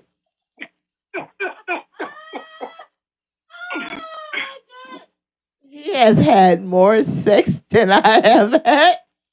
Oh goddamn, yeah. Boy, you making up for the past that you missed, man. Like, let me look at this list. I'm gonna tell you, bro, if when you go through a divorce, you know, it hurts, but at the same time, you're gonna embrace a lot of stuff. Like, man, I didn't know I was missing out on this right quick. Go back and do that again. That's how you're gonna be feeling. You're gonna be feeling embraced. That's why when you see Michael Jordan, he walked very different since he had a divorce with the new name. Totally different man, but no, that's not the accident thing. That's just something that she understood and my godbrother understood. He's just a man whore. Listen, I'm not mad at him. Listen, he playing his role smart though. He is single. He ain't out here committed to nobody. He make his accidents very well known where they come from. But now, like I said, now there's a few that kind of like him. So I'm gonna need that fucking information, my guy, because Your question in that would be because I need to know more detail. Look, just because just because we're cool does not mean you're gonna get with me. Okay. see, danger. See, what you was back in 2005, you might be different now, bro. Listen, we had a conversation about that. You learned your lesson on that one too. It don't fuck with nothing in your past. Let that shit stay right there. Moving forward. Ab- Because you'll be like, because it'll make you feel like you did something wrong, and I was like, I didn't even do anything wrong. You know. Some folks won't never change. They just stay who they are. Mm-mm. They won't. I know how to keep my distance from you, baby.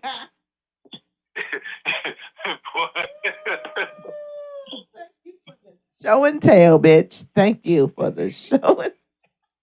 I won't forget you, but go. I'll be like, all right. I'm fine. Jesus.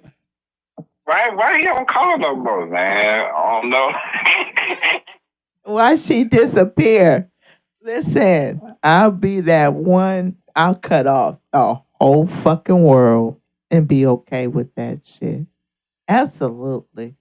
But look, guys, I appreciate y'all input and some understanding on y'all kinks and fetishes on that ass. And just know that when you embrace brace your kink. It's something that you're going to be passionate about because you're going to find someone to be passionate about with, but with respect and some boundaries. If you push more than you're fucking asking for, you'll never get your opportunity. Respect comes at the fucking front door, not at the back. Absolutely. So I say all of that to say this. I appreciate everyone vibing and chit chatting with me. I may come on this motherfucker tomorrow. Print. Make sure you get a fingerprint too, y'all. So, she might look pretty in the kinky, man, but you better make sure she ain't got no track record, man. She might be someone that used to take care of their mama and everything, and then, like, baby, ain't you that dude to take care of my loved one? You be like, no. Hey, that goes both ways, damn it. This is a double edged conversation. Just like I told you about the young lady that was in the institution. I thought it was the other. You know what? It's time to go. Listen, I'm gonna tell you about my boy Kilo. I love him. He's such a good guy. He can really tell you some really encouraging words. I always look forward to hearing from him and you know his stories because he just puts a fucking smile on my face because you can, you can never go wrong with his. Oh my god! Man, you know the talk with scope and people that and just getting doing this the podcast. Yeah, that's I'm glad that I'm proud that you didn't doing this podcast to open up because a lot of times, like you said, for myself and the gentleman, I'm sure we got stories about the kinky life, the fetish, but not only that, we have stuff that we can share with other guys. Even though we can give advice, but that's something they have to either take on into or they have to learn from experience. Because you know, like they said, we was chosen the game. We didn't choose it. You know, that's just something that it's just something that happened. We weren't born to be like we weren't thinking about having a fetish when we were 3 or 4, unless you just start knowing the size. But as you got become a kid and teenager and everything, that's just something naturally that just happened. You know, and you just have to accept it and you pray on it. So that's my take on that. But it's always good to have a conversation on your podcast. And I think this will open up more to people on these podcasts to know the fetish, the kinky fetish. Because for one thing, like we were saying this before, bro. Me and Scope I was telling her, I said, what I'm noticing now, not only just in this ass worship, but on these podcasts, is if you ever notice, you're seeing more ladies in this foot game on these podcasts showcasing their feet. And most of these are mostly celebrities that you see.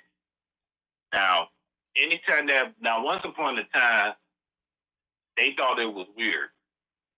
Right.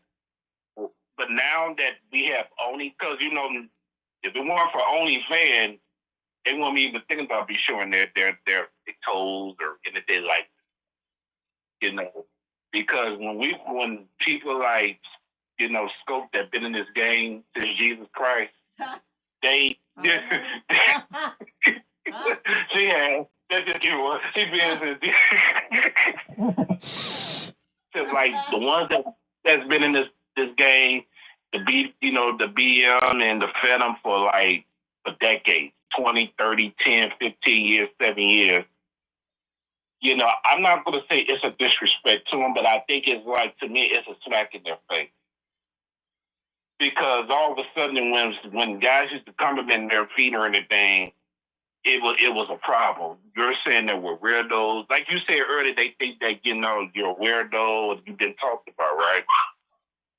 Fast forward now, ever since OnlyFans came out, everybody's want to showcase their feet and everything. But I got nothing against it, but I feel like I'd rather just deal with the one that's been that doesn't ask for the attention.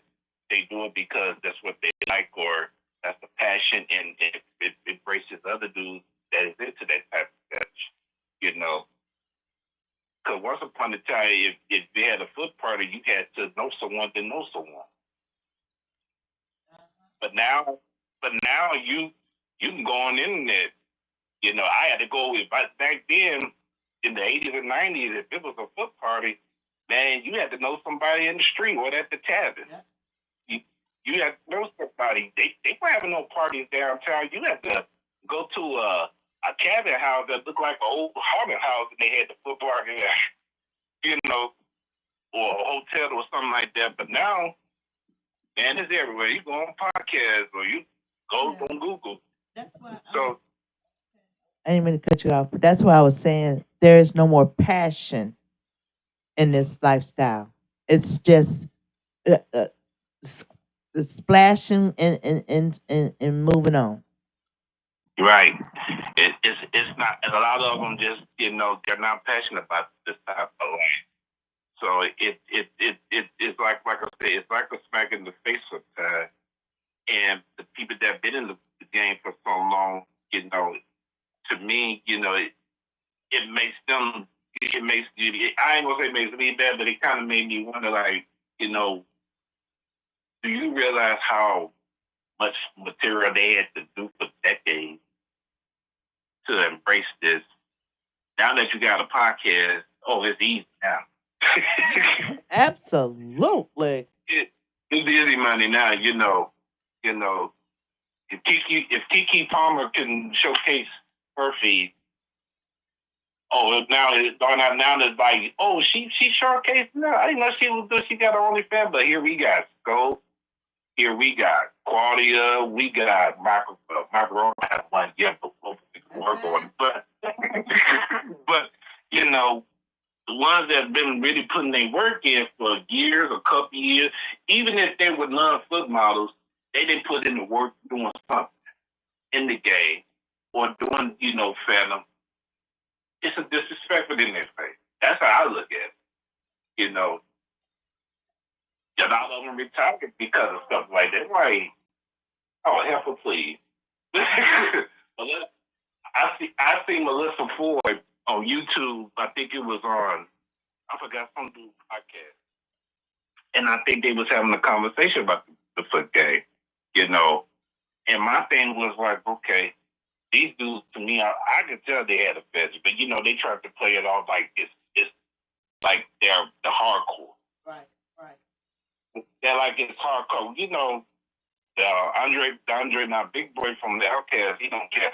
Ludacris doesn't care or anything because them dudes have fetishes. They gonna tell you that. They have a Quentin Tarantino, Chris Rock, Audrey Elba, and I think Holly Berry. Yeah, but to me, that's why I salute, give my flowers to you because you've been in the game for a long time. And, even if you don't get your love, your heart will get, everybody else that's just starting, you got to earn your flowers to be in this type of business. And it's not easy, just not saying it as a fan, but I know her for a couple of these 5-7 years I've been knowing stuff. A lot of them I've been knowing. Other ones I've been knowing 10, 5, 8 years, 20 years. They'll probably tell you the same thing, how difficult it is. You got to edit and travel and all this stuff. You're taking courses where you're meeting at and all this other stuff. So, that's a journey. It's not a, they make it kind of easy for some of them. But the ones that's been doing this for so long, man, they probably got VCR tapes about the game. Shut the fuck up talking. DVDs. You did this back in I'm just telling like the game's been going on for decades. Y'all just didn't know it because of the hush ups, you know. Um, while you was at the party at the club, man, we was at the family party.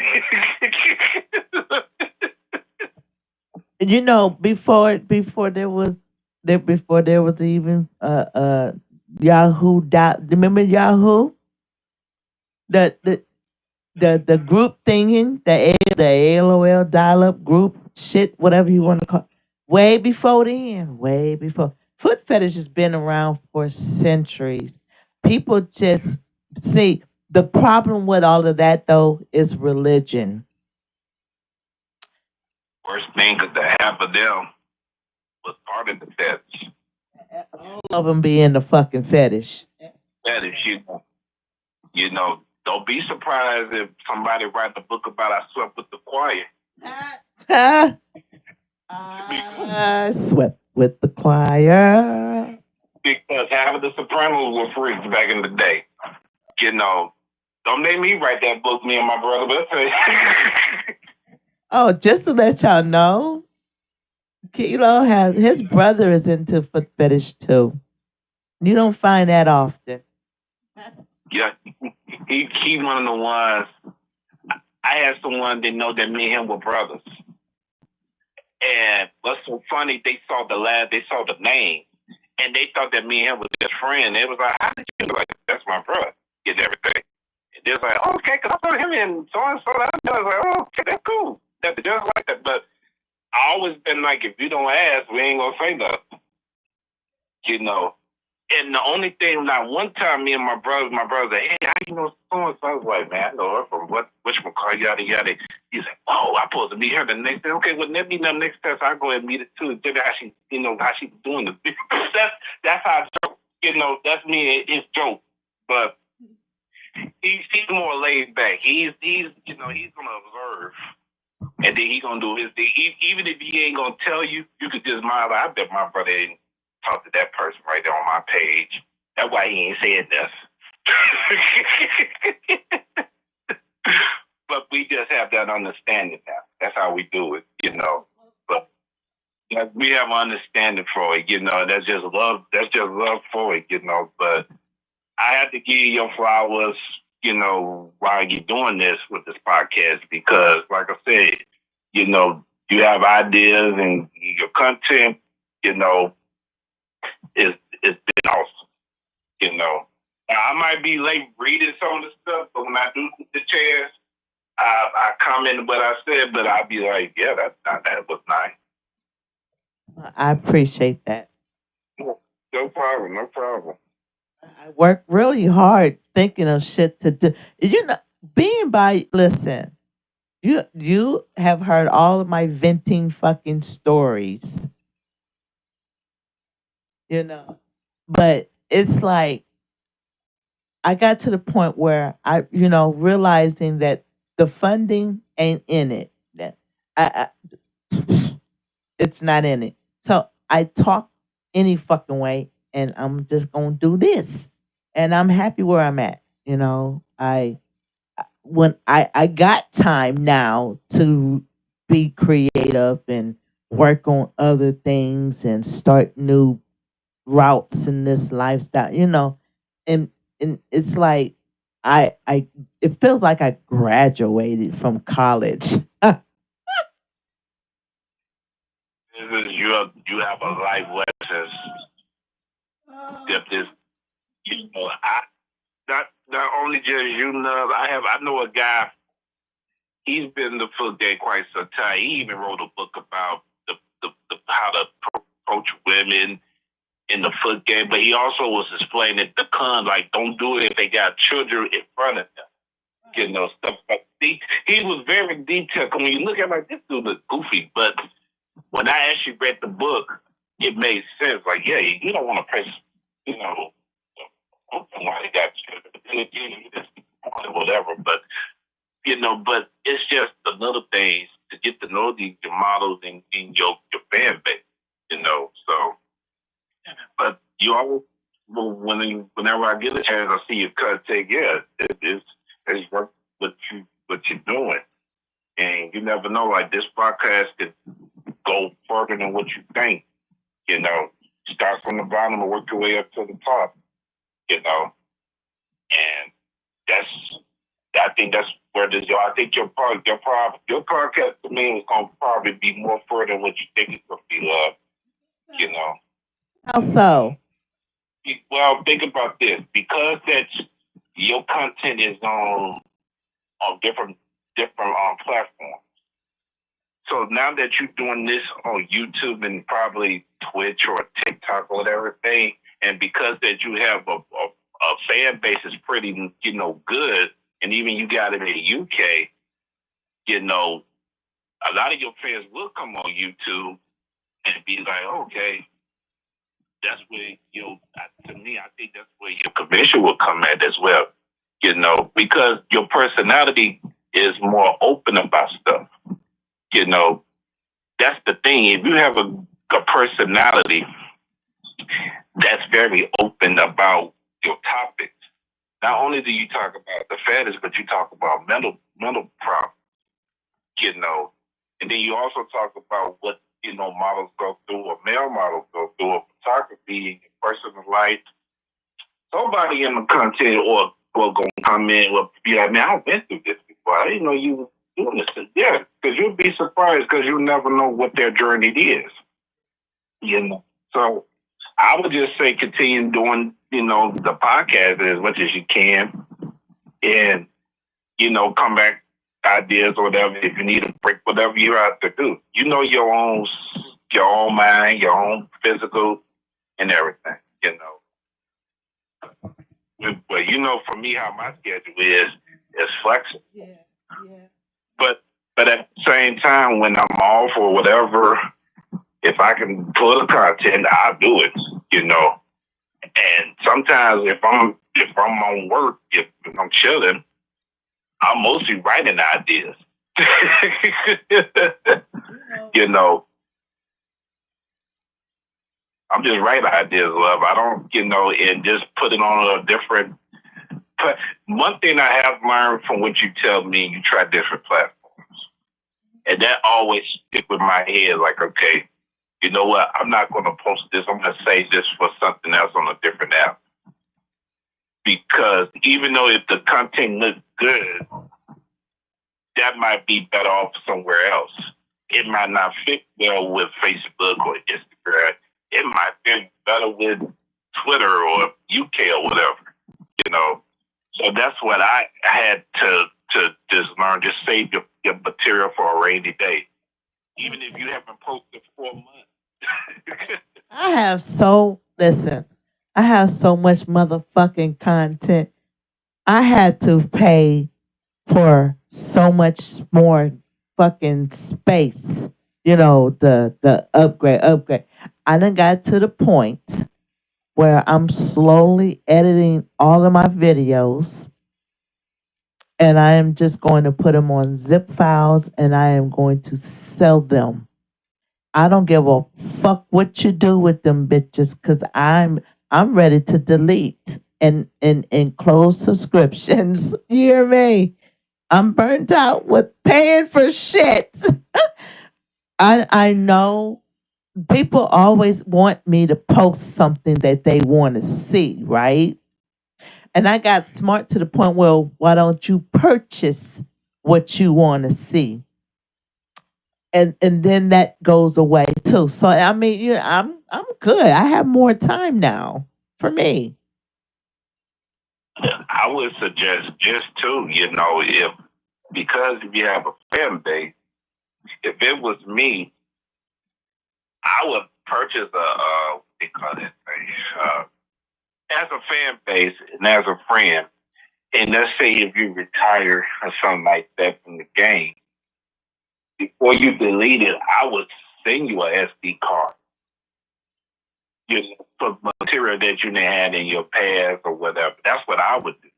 Well, that's why I said I'm do a zip file, because I can upload as much as I want to 'em. All I gotta do is just unzip them and it's theirs. but it ain't no cheap fucking price. You understand? Because that's work, bitch. Let's keep that on the fucking table. Just just think about when the Jimi Hendrix sex tape came out. I haven't seen that tape. Yeah, that tape was made in the late '60s, so it came out in 2004. I haven't seen it. Yeah, 2004, 2005, and when I went to the sex shop, it was like $30. Yeah, yeah, it was him on there, and it seemed pretty good. You know, I hate that. I'm sick of you. But like except the guy like who's this? I was like, good I cut Jimi Hendrix, but I can't stand him. he played that good stuff for nothing. He already told y'all he was a player. Shoot. Listen, Jimmy was ahead of his fucking time. Period. He was a groupie, but women loved him from all race. They loved him. They they just think he was into white women. Jimmy had black women all around the world. Wife was black. His wife was black and everything, but he was a groupie. If he would have stayed with the Isaac brothers, he wouldn't have been really what he is at that time. Because I ain't gonna say they was too tight with him, but I think they understood because he was a great good player. He played drums and he was military and all that. But Jimmy was a groupie and he had all women. It just wasn't one race; it was all of them. He was a man whore. Right. Yeah, that's I was calling him a nice groupie, but one of the women that was one of the women that was a groupie talked about him that they used to mess around, but he was one of I think he was in love with her, but he understood why he couldn't marry her. Like if she came in town, he dropped everything. That's how he was with her. Everybody else, I think it was like maybe one, two women they said it was, but yeah, but if I ever find that book, I only read some of it, but I remember that part right there. But yeah, people swept on Jimmy on that sex life. I'm gonna have to find Jimi Hendrix sex tape. Yeah, that's you buy me a Jimi Hendrix shirt, but I'm all good. I got one. Yeah, man, I'm a Jimmy. I'm like, what you wearing that Jimi Hendrix? Like, hey, look, don't worry about it, buddy. Dude, don't worry about it. It's personal. It's personal. I'm sick of you. Don't you worry about it. Listen, I'm I wear a Janis Joplin. Don't worry about it. I'm sick of you. Take your man horse ass somewhere and sit down. But listen, I'm getting ready to get off of this podcast. I appreciate you guys vibing and checking in. Tomorrow I won't be on here. I'm gonna take me a break. I'm gonna take me a break, but I'll be back on Monday. We're gonna get back on schedule. And I know football. Let's check it. Let's check it. I know football is back. Absolutely. So I know our time might have to change for the most part. So I would start my podcast at 10:30. Even though the games might still be on, but you motherfuckers can back and forth that shit. Absolutely. But yeah, I appreciate everyone who chimes in and does take the time to listen and learn something. It's not about a number for me. It's about understanding that there are really people that are passionate about the things that they just embrace and they live in their best life, being a man horse. It's whatever, but do get to know who you're fucking with. Don't manipulate them. Listen, I'm gonna tell you, Kilo has been Kelsey has been in my fucking life about 6 years, and people that came after him has been cut off and blocked. So understand that he knows the value of a friendship. He values friendship. And if I can get a few more of you motherfuckers like that, I'm pretty sure I will be okay. But yeah, support is everything, emotionally, mentally, and he always checks on me. If I don't reply, trust me, he's on every fucking platform. Hit, did you see my message? Uh-huh. Most definitely. Okay. It's very hard. As long as you're okay, I'm good with that. We check on each other all the time, but I want you to be careful down there with that hurricane coming. Y'all got till September 15th. Understand that y'all are under a uh, emergency. Yeah, I think it's a Hurricane Kiko. I know both these stores have been packed. But I got my material and everything. But I know the last time we had one, it was a 4. Yeah. But I know the next time, I know we just take precautions. But I know most of the time when we have one, there's always just a rain and a shower. Well, don't take this one lightly because we don't take that one light or anything. But we pretty much got our vernissage. I got some batteries and get your candles. yeah, I got candles and everything. Oh yeah, and I got some condoms just in case the girl. God damn it! I am here. Not the condoms, my guy. I'm sick. Go the fuck to bed. You're stuck in the river, then come back right probably with I'll settle that for you right quick. So you can't get the Canada Hay or Waikiki or Honolulu, just come to Rock Papa. I'll take care of that for you. We'll make room for you. You know what? I'm sick. Listen, no. We are in an emergency state of mind right now. There will be no fucking. But you know what, though? We end up finding relief in fucking or getting something, something. Sexual gratification eases problems. Yeah, that's right. That's right. You in a hurricane. Think about it. You're in a hurricane. You can't get to the house. Might take a couple of hours. Just gave macaroni. I'm sick of you. You know where I'm at, girl. You in Wine High. Just come on over here to my power. We'll make the room for you, girl. He's a man whore. A man whore. I appreciate my guests today. I appreciate both of you guys. I do appreciate everyone listening and vibing out and being respectful and demure about it. Absolutely. Y'all know I don't play that dumb shit. Absolutely. But I will see you guys Monday. I think we play tomorrow. I don't know if the Steelers play tomorrow or not, but I know there's a game. I didn't even look at the schedule this week. Either. I haven't even been watching anything. I watched the Chiefs last night, and then I heard about the Cowboys. Yeah, I watched some of that game, but I just pretty much I was been rotating shifts at work, but I haven't really kept up with the schedule. I look at it tonight and everything.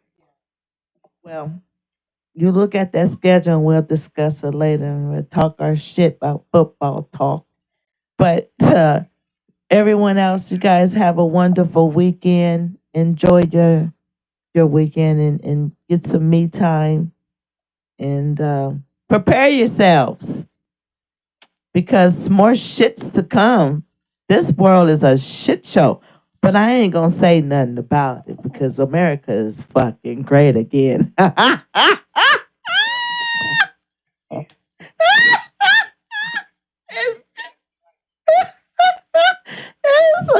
It's great again, honey. They done fine. How you gon' check on how okay, wait.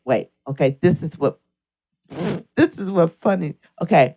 So you're saying that you're gonna cut off school funding, you're cutting off um uh jobs and people getting laid off and fired and shit, but you're making America great again. Can somebody make some of that make sense? Because I'm just gonna. But black people, since we are the shit, everybody love talk about the black people. Listen, We've been in silence for the whole year. We have not said, majority of us have not said a word. We've been in silence. Every time we go in silence, they complain that why we ain't helping. When we do help, you have a problem. So look, the best thing enough to do is, hey, you worry about your thing. We finna worry about these black eyed peas that been on this get the table, half brains, and trying to get our kids to school. We ain't got time for that. You shut the schools down. We got homeschool. Okay. look, I was telling my neighbor yesterday. I said, well, if when it comes to the down of the shutdown, baby, we all gonna have our cliques and our crew. We gonna survive it, and we gonna be right. It don't even matter because we accustomed. You laid you laid us off on government job. Hell, we got home jobs. Shoot, dude, you're not hurting us. Now, other societies they get pissed off, but we just be like, oh, okay, well, ain't like I got this before. My 45 years, I've been fight anyway. So don't surprise. I ain't depressed about it. I mean, yeah, maybe that first 2 days, you always have a plan B, but shoot, not us. Shoot, like whatever he's doing, more power to you. You want to bring National Guards to these cities, and more power to you. Bring them on, but because I promise you, you go to Chicago with that National Guard. Didn't they? Didn't they go? Not yet, but I'm gonna tell you, if he go, I'm gonna just be honest. Now, I don't agree with the mayor down there because I think he sucks, but that's the that's the city that you do not want the National Guard to be at, and I feel bad for National Guard to come out there. I really do. I really do. It's America's a great again. That's all I can say. They love talking about this. Listen, black people. I'm just going. Now, this ain't no racist time. I'm not being racist or prejudiced. Listen, all I'm saying is since black is in everybody's goddamn mouth, black people is in everybody's fucking mouth.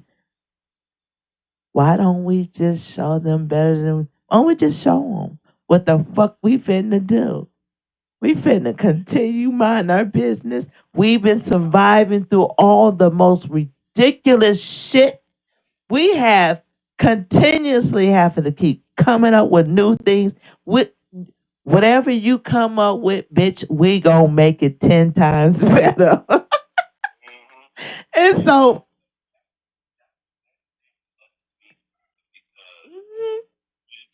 When we're silent, that's a dangerous thing for America. You know, that's the even it's so silent. Our own people from the dead come back and do our work. yep. If they don't believe, but if they don't believe it, ask the plantations that got burned in Louisiana and Carolina. Oh, Jesus. That thing that happened in Texas with my condolences to the family in Texas about that river, the kids on that boat or whatever. But people don't realize that that used to be a sundown town, and so if that doesn't tell you anything about America be great again, then I don't know what else to tell you. I hate when people try to correct me on why I shouldn't say I don't give a fuck about America. You can't. I wish people check it for the one time. Okay, I wish people would understand that there is nothing free about America. There is nothing great about America. You can't grow something or build something on toxic land and expect it to be great. It ain't nothing good coming out of that shit. They're gonna leave us to be talking. That's how I look at it. I don't care if I don't care if we wasn't working. Cause there's another ones that's outside the Black American get reparation, and they don't work or whatever for certain reasons, but they get reparation. We've been an American all our life. Chicago's Children's Hospital, Carolina Hospital, whatever, and we can't even get anything out of society. But what they call that decline or deny. That's what we've been getting most of the time. So now all of a sudden, when we don't vote and be silent, oh, now they feeling it. They really feeling it. You know what? But the thing was, it was this. It was America's a shit show. Explain to me. People laugh at Orlando Brown? Man, yeah. I feel I know some crazy stuff he said, but some of the stuff he been saying, it was already like, yeah, he was on the stuff. He really was, because how are we paying for food that we can grow in the back fucking yard of our They don't want us to grow shit on our own. They want us to keep paying for shit. And like, you got all these other countries with these beautiful buildings, and these people are out 2, 3, 4, 5 in the fucking morning dancing and having a good fucking time, and America shuts down at 10 o'clock. We can grow our own oranges. We can grow our own vegetables. Can't do shit. Not here. Oh, you can't grow that tree. It's against the zoning line. Or they come up with all of it. When you think that you are going to take over something that God had created at the beginning of time, and you think that you're going to destroy it and rebuild it your way, bitch, anything that you try will crumble. And when it crumbles, it crumbles. You know. Let it be like if you're trying to buy property or you got acres of land that you bought with your own money. That's different. Now you definitely got a problem because when they see that, oh, it's a problem for them. They want to know, how did you get the land? Where did you get the money for? I pay gas for it. Because every time I get a loan, I'm getting denied for property or acres that got to decades ago. You know, so yeah, it's nothing great about America. What's so great about American invention, folks? Or wiping a Black Wall Street or anything in particular? That's not great. That's exactly. not even great. Like I don't I don't understand why black people keep celebrating shit that was permitted by a white man. It was permittable. Now he taking it all the fuck away. You understand what I'm saying? What is great about it? Nothing. Absolutely nothing. We our ancestors built this fucking land, and it wasn't built on greatness. It wasn't built with love. It wasn't built with compassion. It was built by force, blood, sweat, tears, and a hell of a lot more. So there ain't nothing great on this fucking toxic land. Nothing. Military, that fought in Vietnam, World War I, World War II, Gulf War, and now all of a sudden, is some of them just getting their check or the benefits of the military, but they couldn't get no G. Now, remind you, a lot of them that fought in those wars or was in survey country, they couldn't get a GEI. They couldn't get the GI Bill. They couldn't get a house. If they did, they had to go to an apartment on the other side of the ghetto, probably. You know, stuff like that. What's so great about that? I have no idea. Your own military people is corrupted. Hello? Your own military people corrupted. They can't fucking fight together. They up here killing one another. Well, what? Nothing on this fucking plant right here. This fucking nothing is worth having and want to fight for. Nothing. I, nothing. But I mean, it's sad how you fight for your country and come home to nothing. Nothing. And most of them was used as test subjects. I, You know, the Persian Gulf of even World War I, or World War II. A lot of the dead black men and women, they came back totally different. If it wasn't a drug, it was something mental that they saw over there. they were giving them, the PCP, LCD, all this shit. They were, and then with the black people, they were giving them fucking syphilis and all of these diseases to see what the fuck it do. And the fucked up part is that their DNA is totally different from the other DNAs. You know, so it's just it sickens me how we don't define our words when we speak them. You know what I mean? Because we can sit here and say black is ugly, but that's not what the fuck it is. It's beauty, bitch. Huh? It's strength. It's all of these fucking things. Why you think we so fucking resilient? We always rebelling. At that point, we would not want to be like the fuck down. This is fucking for free. This motherfucking country ain't fucking free. We in a goddamn prison camp right now. America is in a prison camp. But we ain't gonna get into that because we gonna let him have his fun. Huh? That's the best thing, what you see what's going on. This is what they wanted to have in the White House. Let them embrace it, but now it fired back in their face now. Because now they calling for us to, well, we're not critical. We, like I said, I'm busy. I'm pretty much trying to get some content done and get these. I really don't have time protesting. When I did protest, I either got hit with a box or. I'm very busy.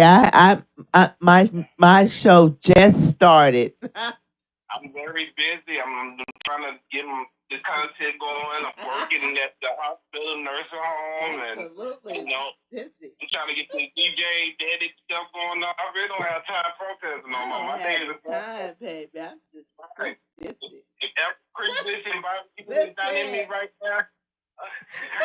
I be seeing them standing on the damn side of the road talking about hunking and this and that shit, and that's I just sit there and I look, I roll my window down, and I just shake my head and just start laughing because why would you be?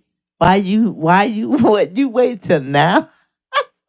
Y'all waited till now, bitch, to move. Is for us to get freedom and peace and reparation.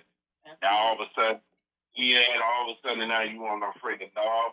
I'm going to this bar down here to get some beer. I'm gonna kick it with my big old people, the brothers and the Hawaiians, and we gonna kick it.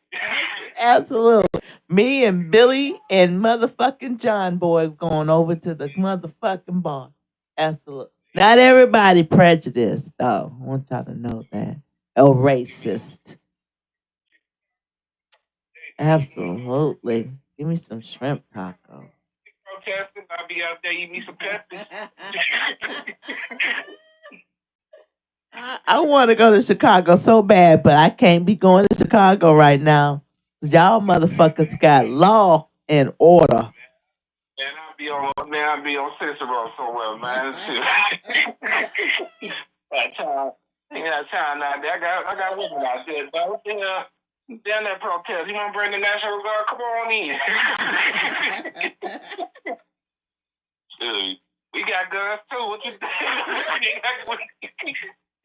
Do you understand that we are in trouble? We are in trouble. Look, check this out. Shotgun got guns that they don't probably even know where they got them at. That's how bad it is. And you're saying you're gonna bring a National Guard and think that's gonna protect them? Okay. I don't even I don't you know I don't know how people I could have ran for president. I could have ran for president because for all the political answers, my answers would have been, we'll work on that. We're working on that. We're working on, and there will be a party every Thursday in the Oval Office for Foot Thursday. Frosted Foot Thursday. Vote for me. We're going to have a great party. Absolutely. I believe I would have probably had a winning goddamn chance.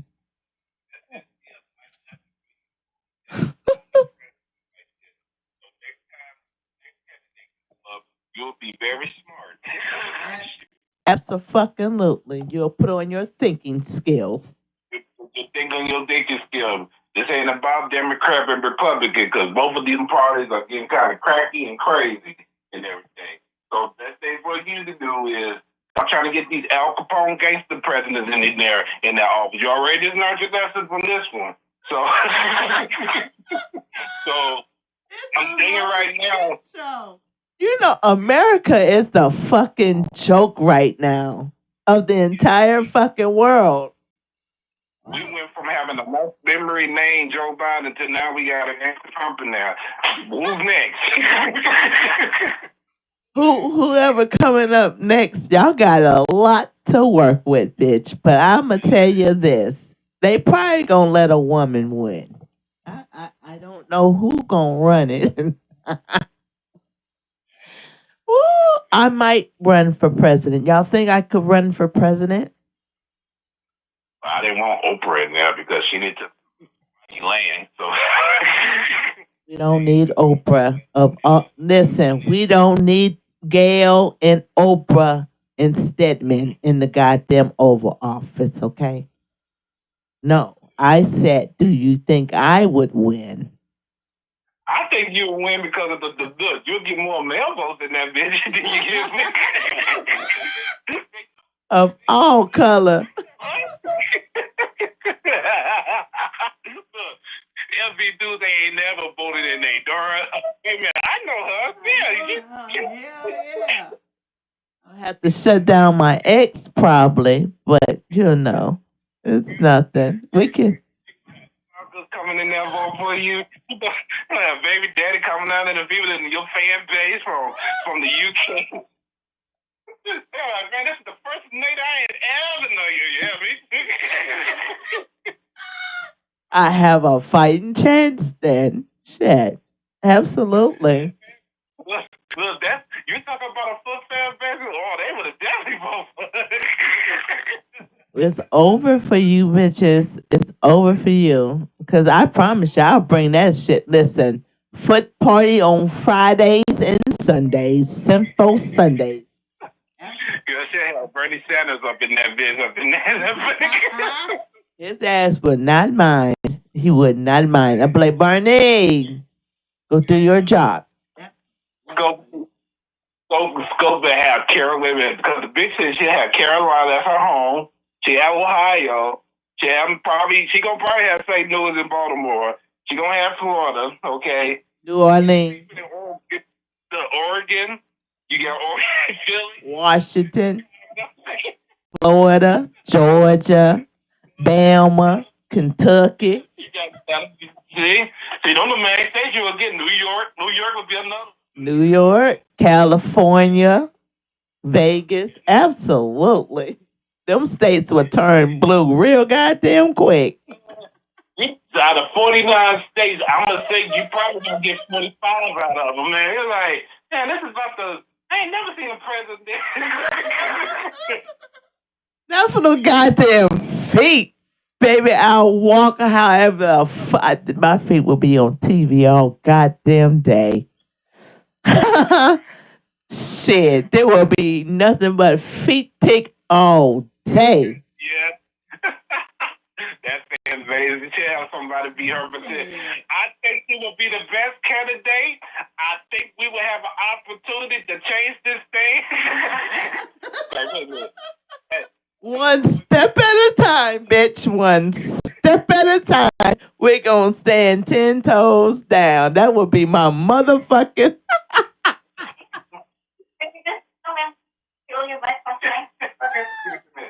We stand 10 toes down. Absolutely. Well, I'm getting ready to call it a night. I haven't been to sleep yet. Only had maybe like 2 hours of sleep since yesterday. I'm tired, but I'll be back on Monday. I appreciate y'all for fucking with me and listening to me and vibing out with me. And to all my new subscribers and followers, thank you. And I'm working on Sinful Sunday. I haven't forgotten Sinful Sunday. You too, darling. Love you. Later. That's my bestie. That's my bestie. That's my bestie. My bestie. Uh, my bestie. Anyway, I'm working on Sinful Sunday. I really am. I'm working on some stories so I can read them for you. And I'm working on the allergies right now, so my throat is kind of scratchy. So I have to wait till I get over my allergies, really, because they're really, really bad. Like, I'm sitting here, like, snorting snot back here. I don't know what the fuck is in there because there's nothing there, but it's there. Wherever the fuck it is, it's like up in there. It's there. Help me, Jesus. But yeah, thank y'all for watching, being respectful, understanding. Everything may not be for you, and it's okay. And it's okay not to be okay. But be respectful and mindful that your words can buzzkill someone's kink. And you don't get to do that. So I'm here fighting for all the little guys, the little ones. And no, I just want y'all to understand that there's so much to learn in life. If you're an adult, be a fucking adult. Grow. Be part of something different. It's okay to step out your normalcy. Do, do, do. And learn something different. You know, I still like to know some more answers as to why you are into ass worshiping. So if you have one of my platforms, use my DMs and feel free to share your thoughts if you want to remain anonymous. If not, feel free to leave your comments under the post. Can I get an amen? Tomorrow is Sinful Sunday, and I won't be going live, but I will be posting on all 3 platforms. Sinful Sunday. I'm gonna do story time for you. I think you're gonna like it though. But you gotta promise me you would not DM me on what you want me to know. Okay? The moment you do that, you're gonna get blocked. I want you to stick around and have some fun with me. Learn with me. Be silly with me. I'm a goofball. Some days I'm here and some days I'm not, baby. If you see my fucking spaceship, me and my neighbor is ready to go. Tell that bitch to bring their ass over here because I've had enough Earth. The aliens are fucking taking over, and I want to leave this goddamn place. Absolutely. But anyway, y'all have a good night. I'm gonna go over here and work on my simple story, and I'm working on some other things,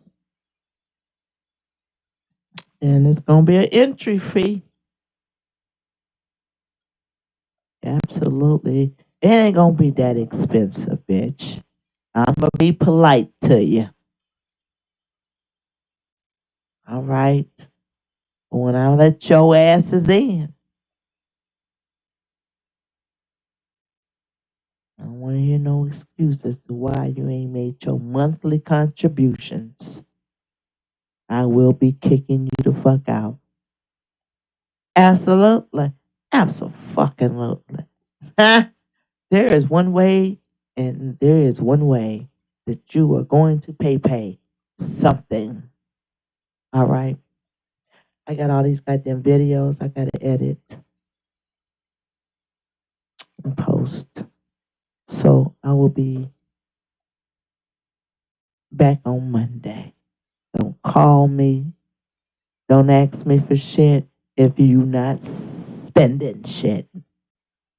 Tomorrow's Sunday. Let me be. Let me rest. I'm exhausted. You don't need me. You just want me. No, if you need me, they'll call me. Call me. Call me.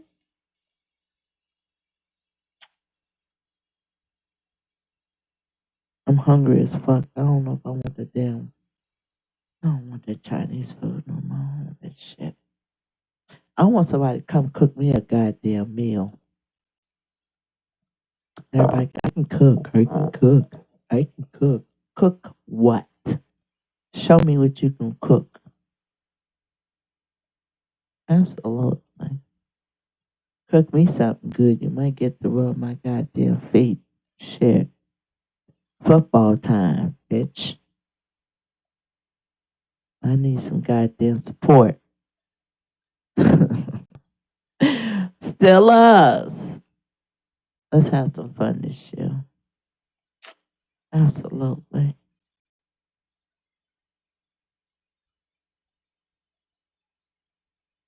Go take me a shower.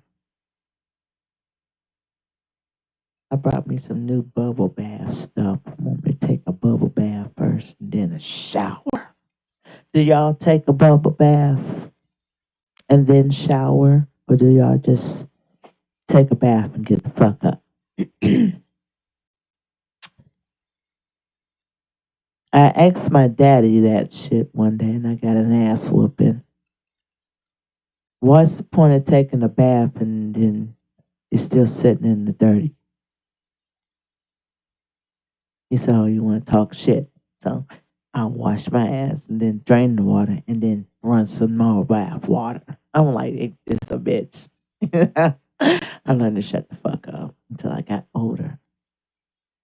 But yeah, if I take a bubble bath, I have to take a shower. That part of me getting cold fast.